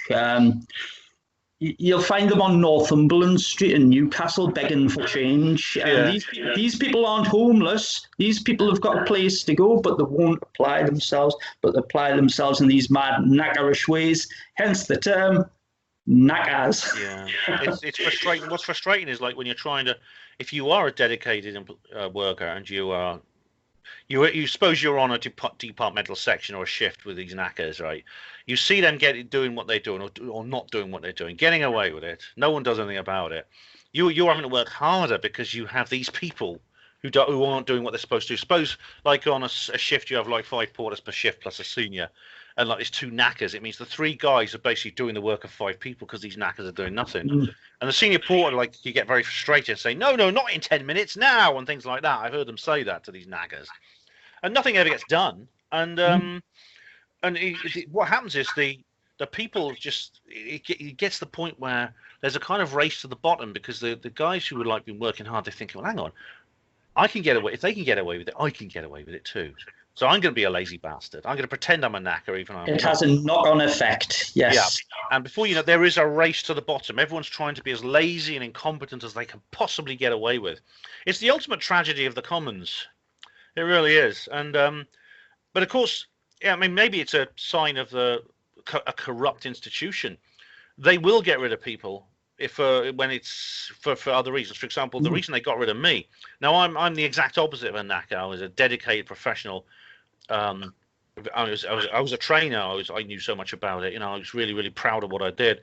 But they got rid of me without a second thought. They spent the money. They went to the effort to get rid of me because it was important for politics to get rid of me because apparently someone very famous was behind it. I heard that someone very important was behind it all because so when I appeared in the papers, someone very high up in the Department of Health apparently saw that article, and that's when they just ordered them to get rid of me. And of course they said, yes sir, we'll do it right away.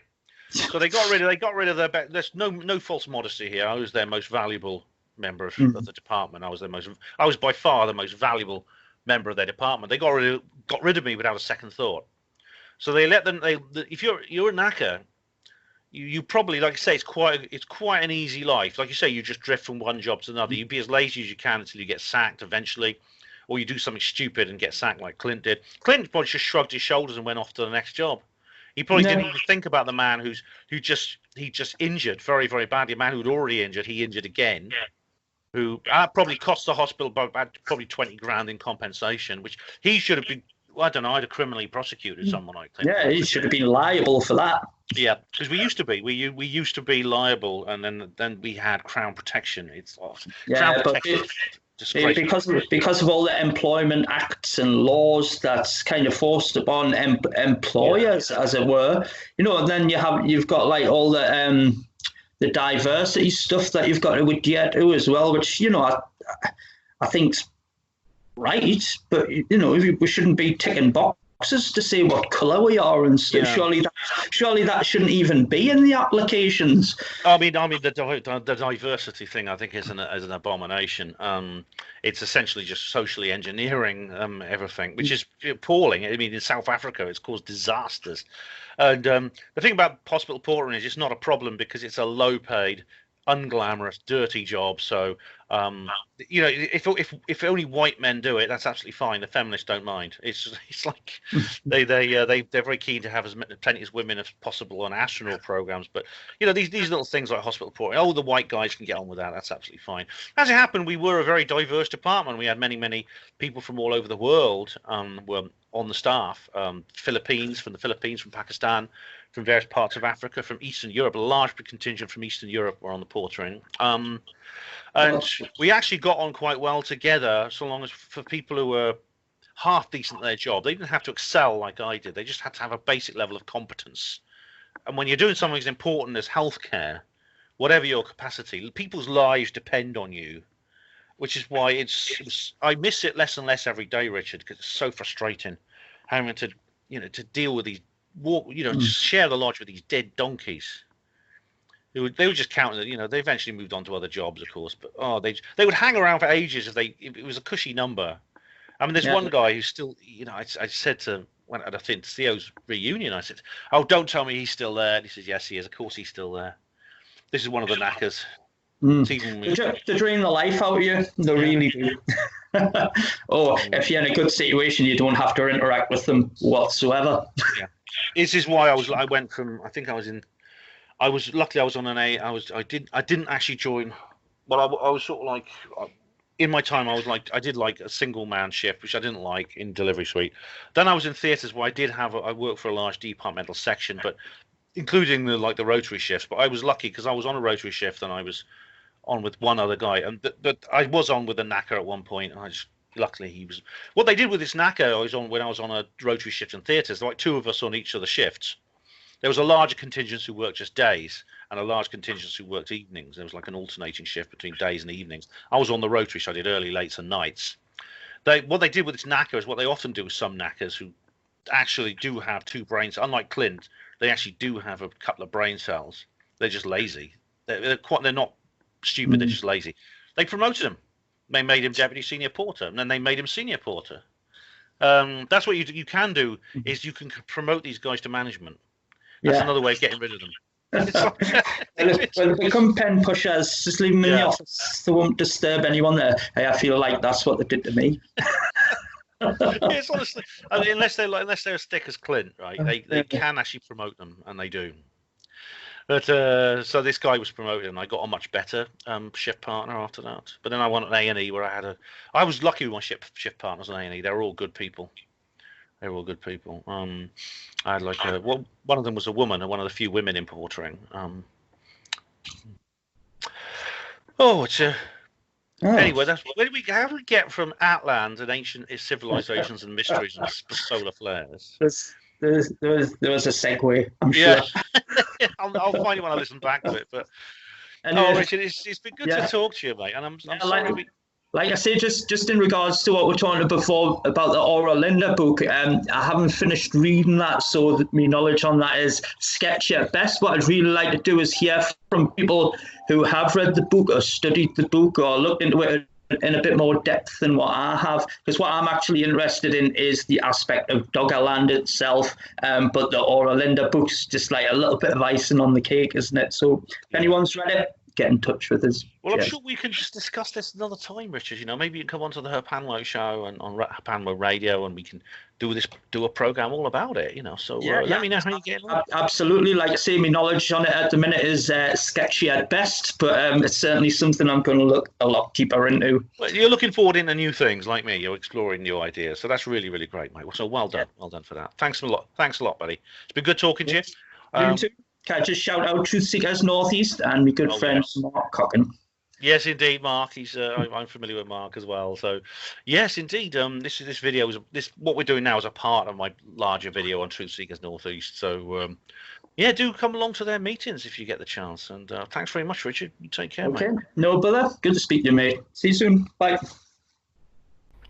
Well, hello everyone, and welcome to this another studio element to this particular video. Again, this is something that this is not actually something that I would have done if I could have done like the way I did with Richard. I would have done it just in camera on location like I did with Richard. No, it's not quite. This is something that actually came up after I returned to Oxford from my trip to Truth Seekers Northeast. Now, I think I might have mentioned him actually in the video a couple of times, but one of the guys I really do watch a lot on YouTube is someone called Morgoth's Review. And I've actually done a reply video to him. I'll put a link in the description box to that when he brings up the subject of UFOs. And he brought up another subject in a video. And funnily enough, it was a video he actually made while I was in the area. I actually invited Morgoth to Truth Seekers Northeast once when we held it at a public event. And I don't think he showed up unless he was lurking in the back of the audience and didn't identify himself. Because he keeps his identity strictly private. I'll go into more details in the previous video I made in reply to Morgoth. Now, this is, I don't you call this a reply video, it's kind of like a video he has done about Hadrian's Wall, and I thought I'd like to address some of the points he makes in it, and I think it seems timely, synchronous almost, that he's made this video while I myself have been making a video about the same thing. So I'll just, I've done what I did with Christy Winters. I've basically taken his video. I have edited it slightly, but not in order to distort or mislead or misrepresent anything he says. It's simply for the case of brevity. I'm not going to address every single point he makes in this video. I'm just going to address the ones which I think are the most relevant. So here we go. Now I'm just going to play the audio for you. You can, if you follow his channel on BitChute, you'll be able to see Morgoth's Reviews video of this. Now he does most of his work is studio, and this is no exception, and he includes a number of photographs which he's going to describe just as the illustrations, and you hear his voice in the background. So you're not missing much by just listening to the audio, except the photographs. These very lovely photographs actually that he reproduces in his video. Hello again there, folks. So one of the things I like to do from time to time is look at the photos taken by local photographers here in Northumberland. I was looking at a one of here. They are very nice actually. These photographs are of Hadrian's Wall, as he's going to explain. You could probably find them just by searching. I think they're in the public domain, and they're very, very well put together. There's some in various different weather conditions with this amazing piece of architecture that just runs along like a giant stone caterpillar to the horizon. It's really incredible vistas you get with this wall. Hadrian's Wall, the Roman wall, which goes across all the way across England, and I discovered something quite poetic and beautiful about it when I began to mull it over. Now obviously I'm fascinated by Oswald Spengler and history in general. Now Oswald Spengler, yeah, now this is, he mentions Oswald Spengler in several of his videos actually. Now Oswald Spengler was actually a German historian. He was most active in the late 19th century. He actually died in 1936, and he was quite, some people have described him as a prophet of the times. He wrote a book called Decline of the West, which is it's become quite a bestseller. You know, it's become an almost definitive historical textbook. And he has a theory that civilization runs in cycles, so you get like a rise and a fall kind of thing. So he noticed this by looking through history at various types of civilizations. They rise from barbarism, then they return to barbarism, and the reasons why they return to barbarism, he gives several theories, but he also Spengler also gives several indicators. He says there are indicators, there are symptoms of a civilization that is in ascendant and in descendant modes. And what he said was that the Western civilization, that is that which has risen from the Renaissance in the Middle Ages, etc., through Christianity from the Middle Ages, that is actually in decline. At the time he was writing, he said it was in decline. And what he said was he actually predicted in 1918, when the book was published, that by the year 2000, Western civilization would enter what he called the pre-death phase, or Caesarism. He's, of course, there referring to the rise of the Roman Empire, which he sees as the decline of Roman civilization. And Morgoth is going to talk a little bit more about this. He's going to address this from a very Spenglerian point of view. I'll let him continue. But what the Roman wall represents, the obvious one, is the furthest north that the Roman Empire would ever go. Not quite. The Roman Empire did actually travel further north for a while. What it was, I mean, the Romans did actually fight expeditionary wars in what is today Scotland. They sent troops into what they called Caledonia, what we call Scotland, and they encountered fierce opposition, which made them just decide in the end it just wasn't worth. The Caledonians and the Picts were just not worth conquering. And Morgoth's got his own ideas about this, but what happened was they did actually occupy what's known as the Scottish Lowlands, what's today the Scottish Lowlands. That is north of Hadrian's Wall, as far north as Glasgow and Edinburgh, the Clyde Forth Isthmus, where the east and west of Britain comes closest. They built another wall there called the Antonine Wall, which was a smaller, less ambitious version of the Hadrian's Wall, served the same purpose. But that only lasted about 20 years, and then they decided they would abandon this area and they would head south of Hadrian's Wall, and that was where the Roman Empire stayed. But the Roman Empire itself is just a part of classic civilization. So you've got yeah, it's the ultimate expression of, I suppose you could call the Mediterranean classical civilizations. Yeah, it's the last and most expansive, and in many ways, as Morgoth is going to say, it was part of that Caesarism that Spengler talks about. Began with the ancient Greece, Hellenic Greece, and then it really describes the classic world, the civilization which clustered around the Mediterranean. Carthage would be in that, and then the biggest and the sort of the most powerful of them all would be Rome, which came out of that as well. So they all belong to. Yeah, I mean the Roman Empire, I mean, was enormous at its fullest extent. It stretched from Hadrian's Wall to Mesopotamia, and it conquered the entire circuit of the Mediterranean, the entire Mediterranean coast. Basically from the Straits of Gibraltar across the Near East and then back again on the African side. That was all under Roman rule. Then of course they moved north into what Caesar had his Gallic Wars, which is where he basically, this was his probably greatest achievement, was the Gallic Wars, which was where he basically conquered the area we today call France.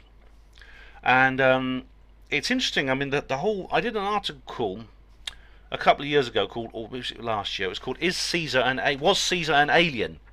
Because there are some images of him that make him look like he has like an expanded head, as if he might have been an ET human hybrid.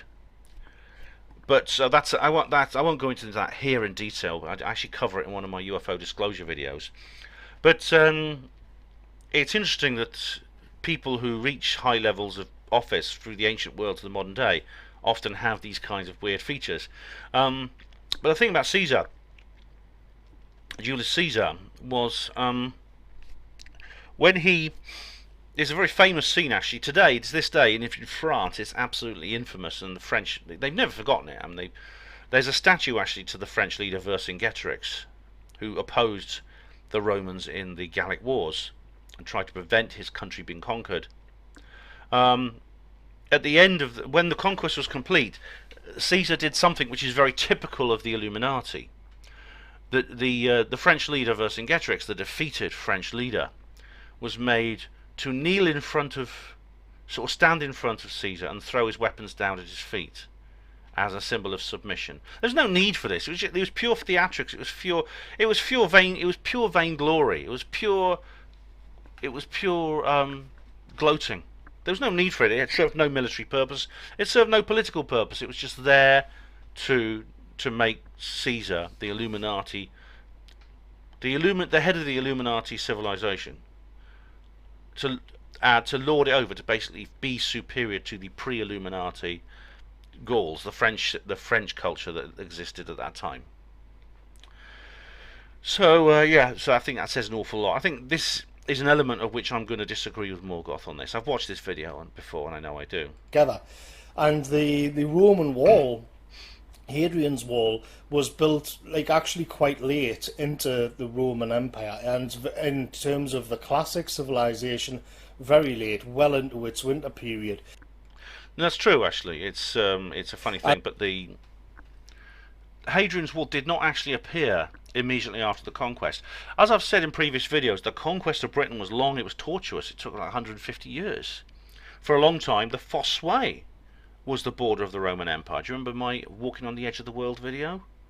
Then they moved slowly north, and then they built this incredible wall, one of the biggest constructions the world has ever seen.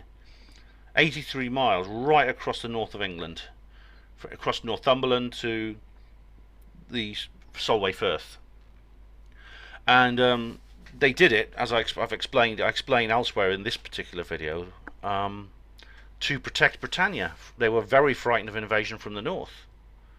Morgoth has his own view on this, which he's going to describe now, and I have my view, which I've already described, I think, in this video. And the Emperor Hadrian himself was something of a restorationist.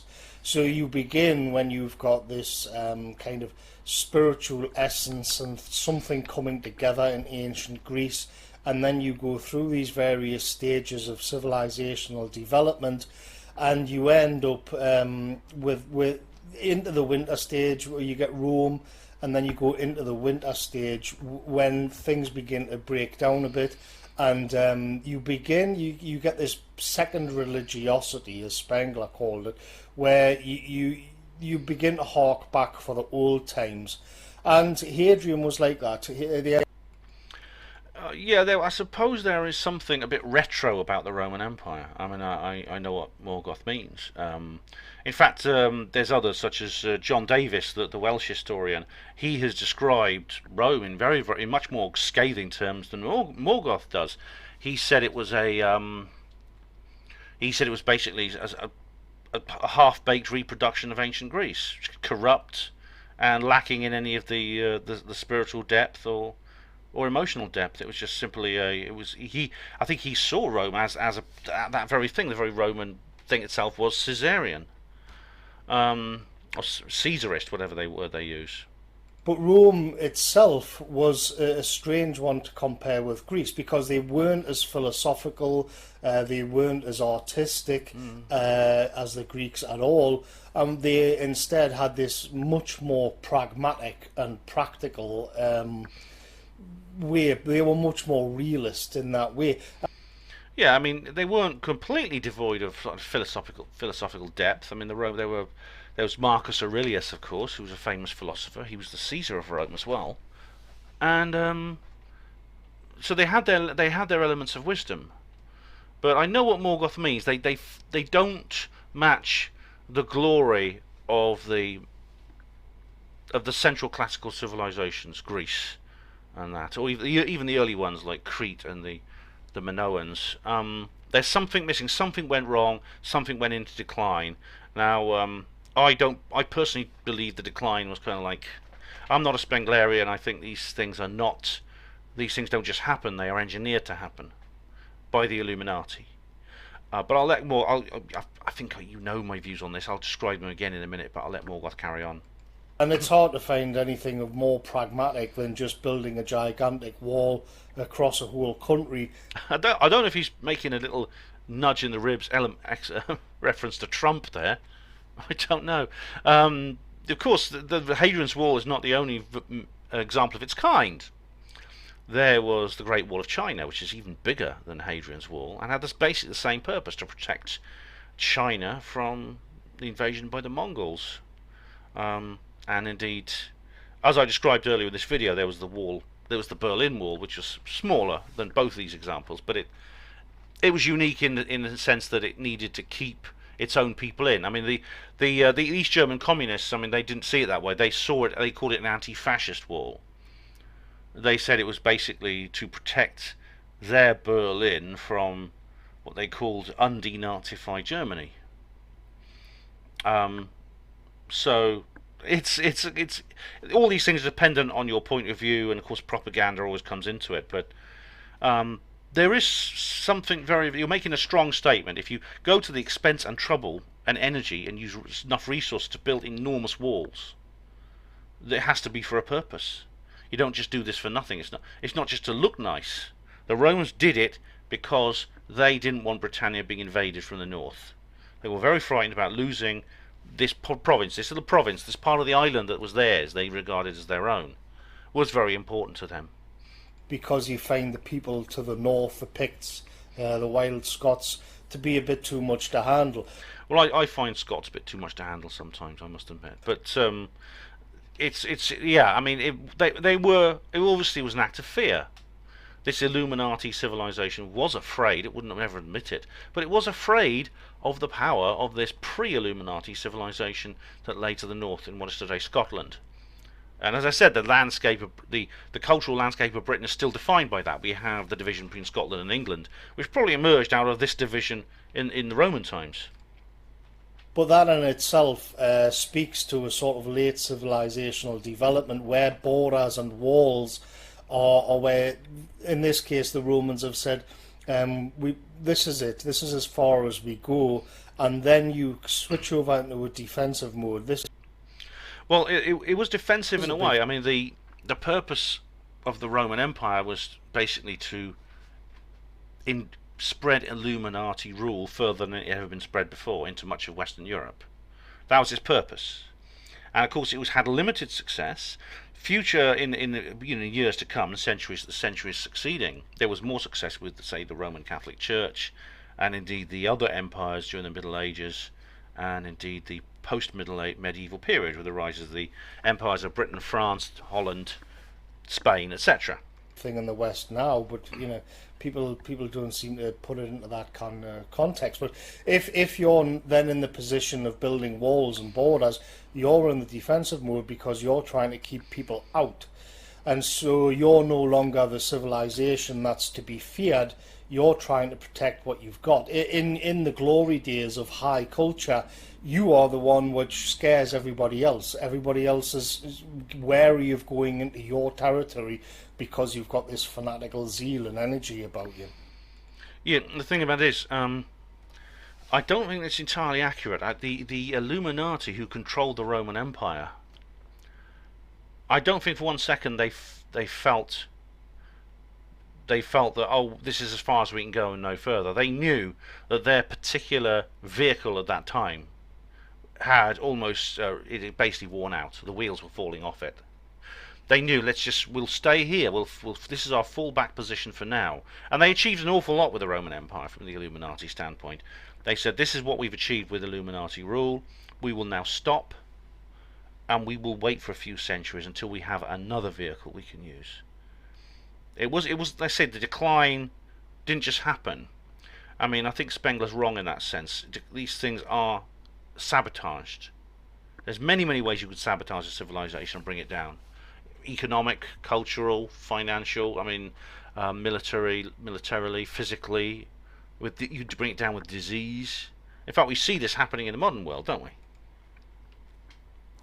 But what I found really poetic about this then is that you've got this late stage classic civilization of the wall, and it's going across Northumberland. But then we enter into the sort of the second part of this equation, which is what you see in all of these photos. All of these photographers have done the same thing, and it's that they've got the wall contrasted with like these gigantic open spaces, especially with the sky. And so I must admit, I've noticed this when I was in Northumberland. It seems a strange thing to talk about the size of the sky, but it's something very subjective, I know, but some skies do look bigger than others. I have found that the sky seems to have more depth. I've said this about Wales. You go to Wales, you look up, the sky seems bigger. It seems to be deeper. It has more depth. It's the difference between looking down into a shallow pond and a deep well. There's something like that just it seems to go up further, if you know what I mean. It seems higher. The firmament, which of course I know doesn't exist, it's just a trick of the mind, but it seems higher. And I spotted the same thing when I was in Northumberland. That of course is the infinite and perpetual motion is the motif, the primal form of Faustian civilization. Right, well, Faustian. Now, Faustian is an odd thing. Now, if you look it up, I mean, I know what it means by Faustian because I'm familiar with Morgoth, but it refers to the story of Faust. Now, this is a famous opera in which a man is offered to do a deal with the devil, and it's a classic thing. You know, we'll give you material riches beyond your dreams in return for the fact that you serve me on a spiritual level. That's what Satan says. This is the classic. This is where you talk about a Faustian bargain. This is where you sacrifice matters of principle and philosophical values and spiritual values in exchange for power and for material gain. It's not unlike the story of the picture of Dorian Gray by Oscar Wilde. In a sense, it's very Faustian. He has this man. It talks about a man who has a photograph, who has a painting of himself, a portrait, which changes over time and becomes more decrepit and disgusted, and it becomes deformed. And what it's doing is taking all the decay that it's in his life, because he's living a life of terrible destruction, and the painting is taking that destruction into it.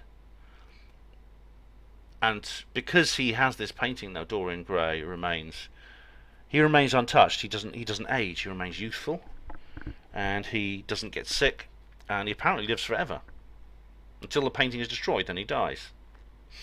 But it also says here that Faustian has another. It says here, characterized by spiritual dissatisfaction or torment, and it says at the end here, possessed with a hunger for knowledge or mastery. So this, of course, is the definition that Morgoth is talking about. He's saying that, in a sense, that if Western civilization being Faustian means it is naturally outward-looking, it's expansive, it's adventurous. That's what he's saying. But Faustian civilization hasn't yet arrived. Christianity is not yet here. He means at the time of the Romans. It's pre-Christian, yeah, it was. The people aren't really in a coherent mode.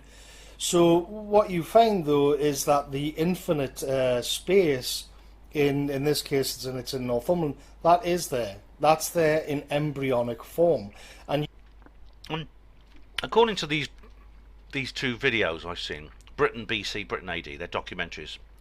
The fall of the Roman Empire didn't have its effect on Britain. We're commonly said to believe. In other words, it was a complete collapse and chaos. And the man who presents these two documentaries brings a lot of very intriguing evidence to bear. But I know the point Morgoth's making, and again, it goes back. Was the fall of the Roman Empire? I mean, was it really a temporary departure of the Illuminati from the British Isles, or was the rise of the early Middle Ages, the rise of the Anglo-Saxons? Was that Illuminati? That's a question. It's a very intriguing question, actually, and I don't know the answer, because there's signs that the Anglo-Saxons were a pre-Illuminati culture that was adopted by the post-Roman British. As I explained before, it wasn't actually a migration; it was a cultural revolution. It's my Welsh nationalist video. I described that in detail. But was it Illuminati? I don't know. You can see then that it's like the wall and the classic civilization is in a way passing the baton over to the civilization which would be Western civilization or Christendom, which would come and rise. Yeah, that in a sense is true, although I agree in a different way to what Morgoth thinks. Morgoth sees this in a sense as something almost precognitive, that the Romans were essentially, they had left something there for future generations, it wasn't precognitive. It was a decision that they made probably at a very high level to end Roman expansion at a certain point, allow the Roman Empire or make it collapse, start again with a new tactic. And what's fascinating, of course, is that Western civilization and the infinite would be something which recurs again and again and again throughout the course of Western civilization. So that those infinite empty skies there, a little bit 900 years later or so, when it had arrived and when it was really getting energetic and it had got into its culture phase. Of course, he's referring to the cathedral age. That is the heart of the Middle Ages, where these enormous structures were built. Structures that most are still standing. They dominate our city centres to this day. It found its own spirituality, its own artistic voice. Then you'd see that you'd have all of these cathedrals kind of screaming up into the sky, and then onwards we go with the invention of machinery. Everything's moving, everything's changing. That's true. I mean, it's interesting that the cathedral, the creation of the cathedrals, which came out of what ended up being Freemasonry, the Knights Templar, and ended up being Freemasonry. It's obvious that in the age where they're supposedly burning witches, or because they are left-handed or have red hair, doesn't fit in with the creation of these objects. In other words, a society that essentially was that barbarous that it had no form of ethics and no form of logic could never actually create something like the great cathedrals, unless that the great cathedrals themselves were designed by some kind of breakaway civilization, to use a modern term coined by Richard Dolan to refer to the UFOs. It was a breakaway civilization of some kind that had initiated knowledge. So when skeptics say that conspiracy theorists are nuts and these things don't happen and the Priory of Sion and the Knights Templar, it's all rubbish, well, that doesn't fit. It doesn't fit with the world we see in the past or in the present. Even the sky wouldn't contain Faustian man. He'd break through the sky and send spaceships, shuttles and satellites up into space as well. Yes, I watched a science fiction film where they were talking about a space. It was a space fleet, passenger space fleet, and its slogan was "The sky is no longer the limit." Very clever, that. I'm sure someone will come up with that. But yeah, of course, we have space exploration, which of course is very very minimal in the public sector. I mean, in the public eye, yes, they can get people up to low Earth orbit. They can't get them any higher, and you know what I think about the moon landings. And so you have then you have the secret space program. So in a sense, we're in the same situation. The secret space program, the breakaway civilization. That's our cathedrals. The only difference is we can't see them. We're not allowed to see them. Whereas cathedrals, everyone could see, couldn't they? The infinite. And so here, what I find so beautiful about these photos of the Roman wall is that you can see where the two of them kind of meet. That's interesting that Morgoth sees Hadrian's wall as a location where two worlds meet. As I do. The difference is Morgoth and I disagree on what two worlds are actually meeting. For me, it is the Illuminati-occupied world and the pre-Illuminati world. For Morgoth, it is the construction of a late-stage classical civilization at the end of its tether, and a vision of the future that was to come from the civilization succeeding it. But both of us, funnily enough, still regard Hadrian's Wall, the ruins of Hadrian's Wall, in astonishingly similar an astonishingly similar tone. It's very odd, that. And what's another sort of layer to this is that when you have you move Faustian civilization itself on, you'll see that America and Rome equate to each other. So, but you get this where it's slightly warped a little bit, and it's not quite the same. It's more like a replica. And what you have is in Rome it's much more materialistic and pragmatic. And so you see it obviously in these giant constructions, straight roads which just head over everything. But then when you get to Faustian civilization, you see the same thing happening again, and you get America. You get America is the new Rome. And you even see it in buildings like in the White House and all of the neoclassical kind of architecture that took hold there. That's astonishingly perceptive of Morgoth. He understands that the modern world, that is the civilizations and the nations of the modern world, are in a sense still reproducing the images of the past. You do see neoclassical and stripped neoclassical architecture right across the United States, and indeed in Europe, in London, in Paris, and places like that. These are constructions that were built long after the architectural style was first devised in ancient Greek and in Greece and Rome, yet are being reproduced. Why? Because it's symbolic of power. I did an entire video about the Nottingham Council House, and you see again a neoclassical building in the heart of Nottingham, built in sometime in the 19th century, many centuries after the style first emerged. But they wanted to harken back. It's this reconstruction, retro kind of feel. They wanted to harken back, and indeed, you see that again once Washington D.C. was constructed. There's this book called Talisman of the United States, which David Icke has got a copy. It's very hard to get hold of, but it basically reveals that, excuse me, yeah, Washington D.C. is essentially the world's second largest Masonic temple. The biggest is Paris, because Paris, of course, was completely redesigned under Baron Haussmann. You get like these plaster toiles, which is like the sun disk and things like that. And you get like the arches and the domes, and you get the big pinnacles, which of course are sexual pairs, as I've explained before. And you see the same thing in Washington D.C. You have the halls of Congress, the big dome based on St. Peter's Basilica, the huge masculine erect phallus of the Washington Memorial, 666 feet high if you include the foundations. It's Illuminati. It's an Illuminati ritual center. And of course Morgoth would never agree with me on that, but he has understood some of what I'm talking about. So that was very interesting. So thank you, Morgoth, for that video.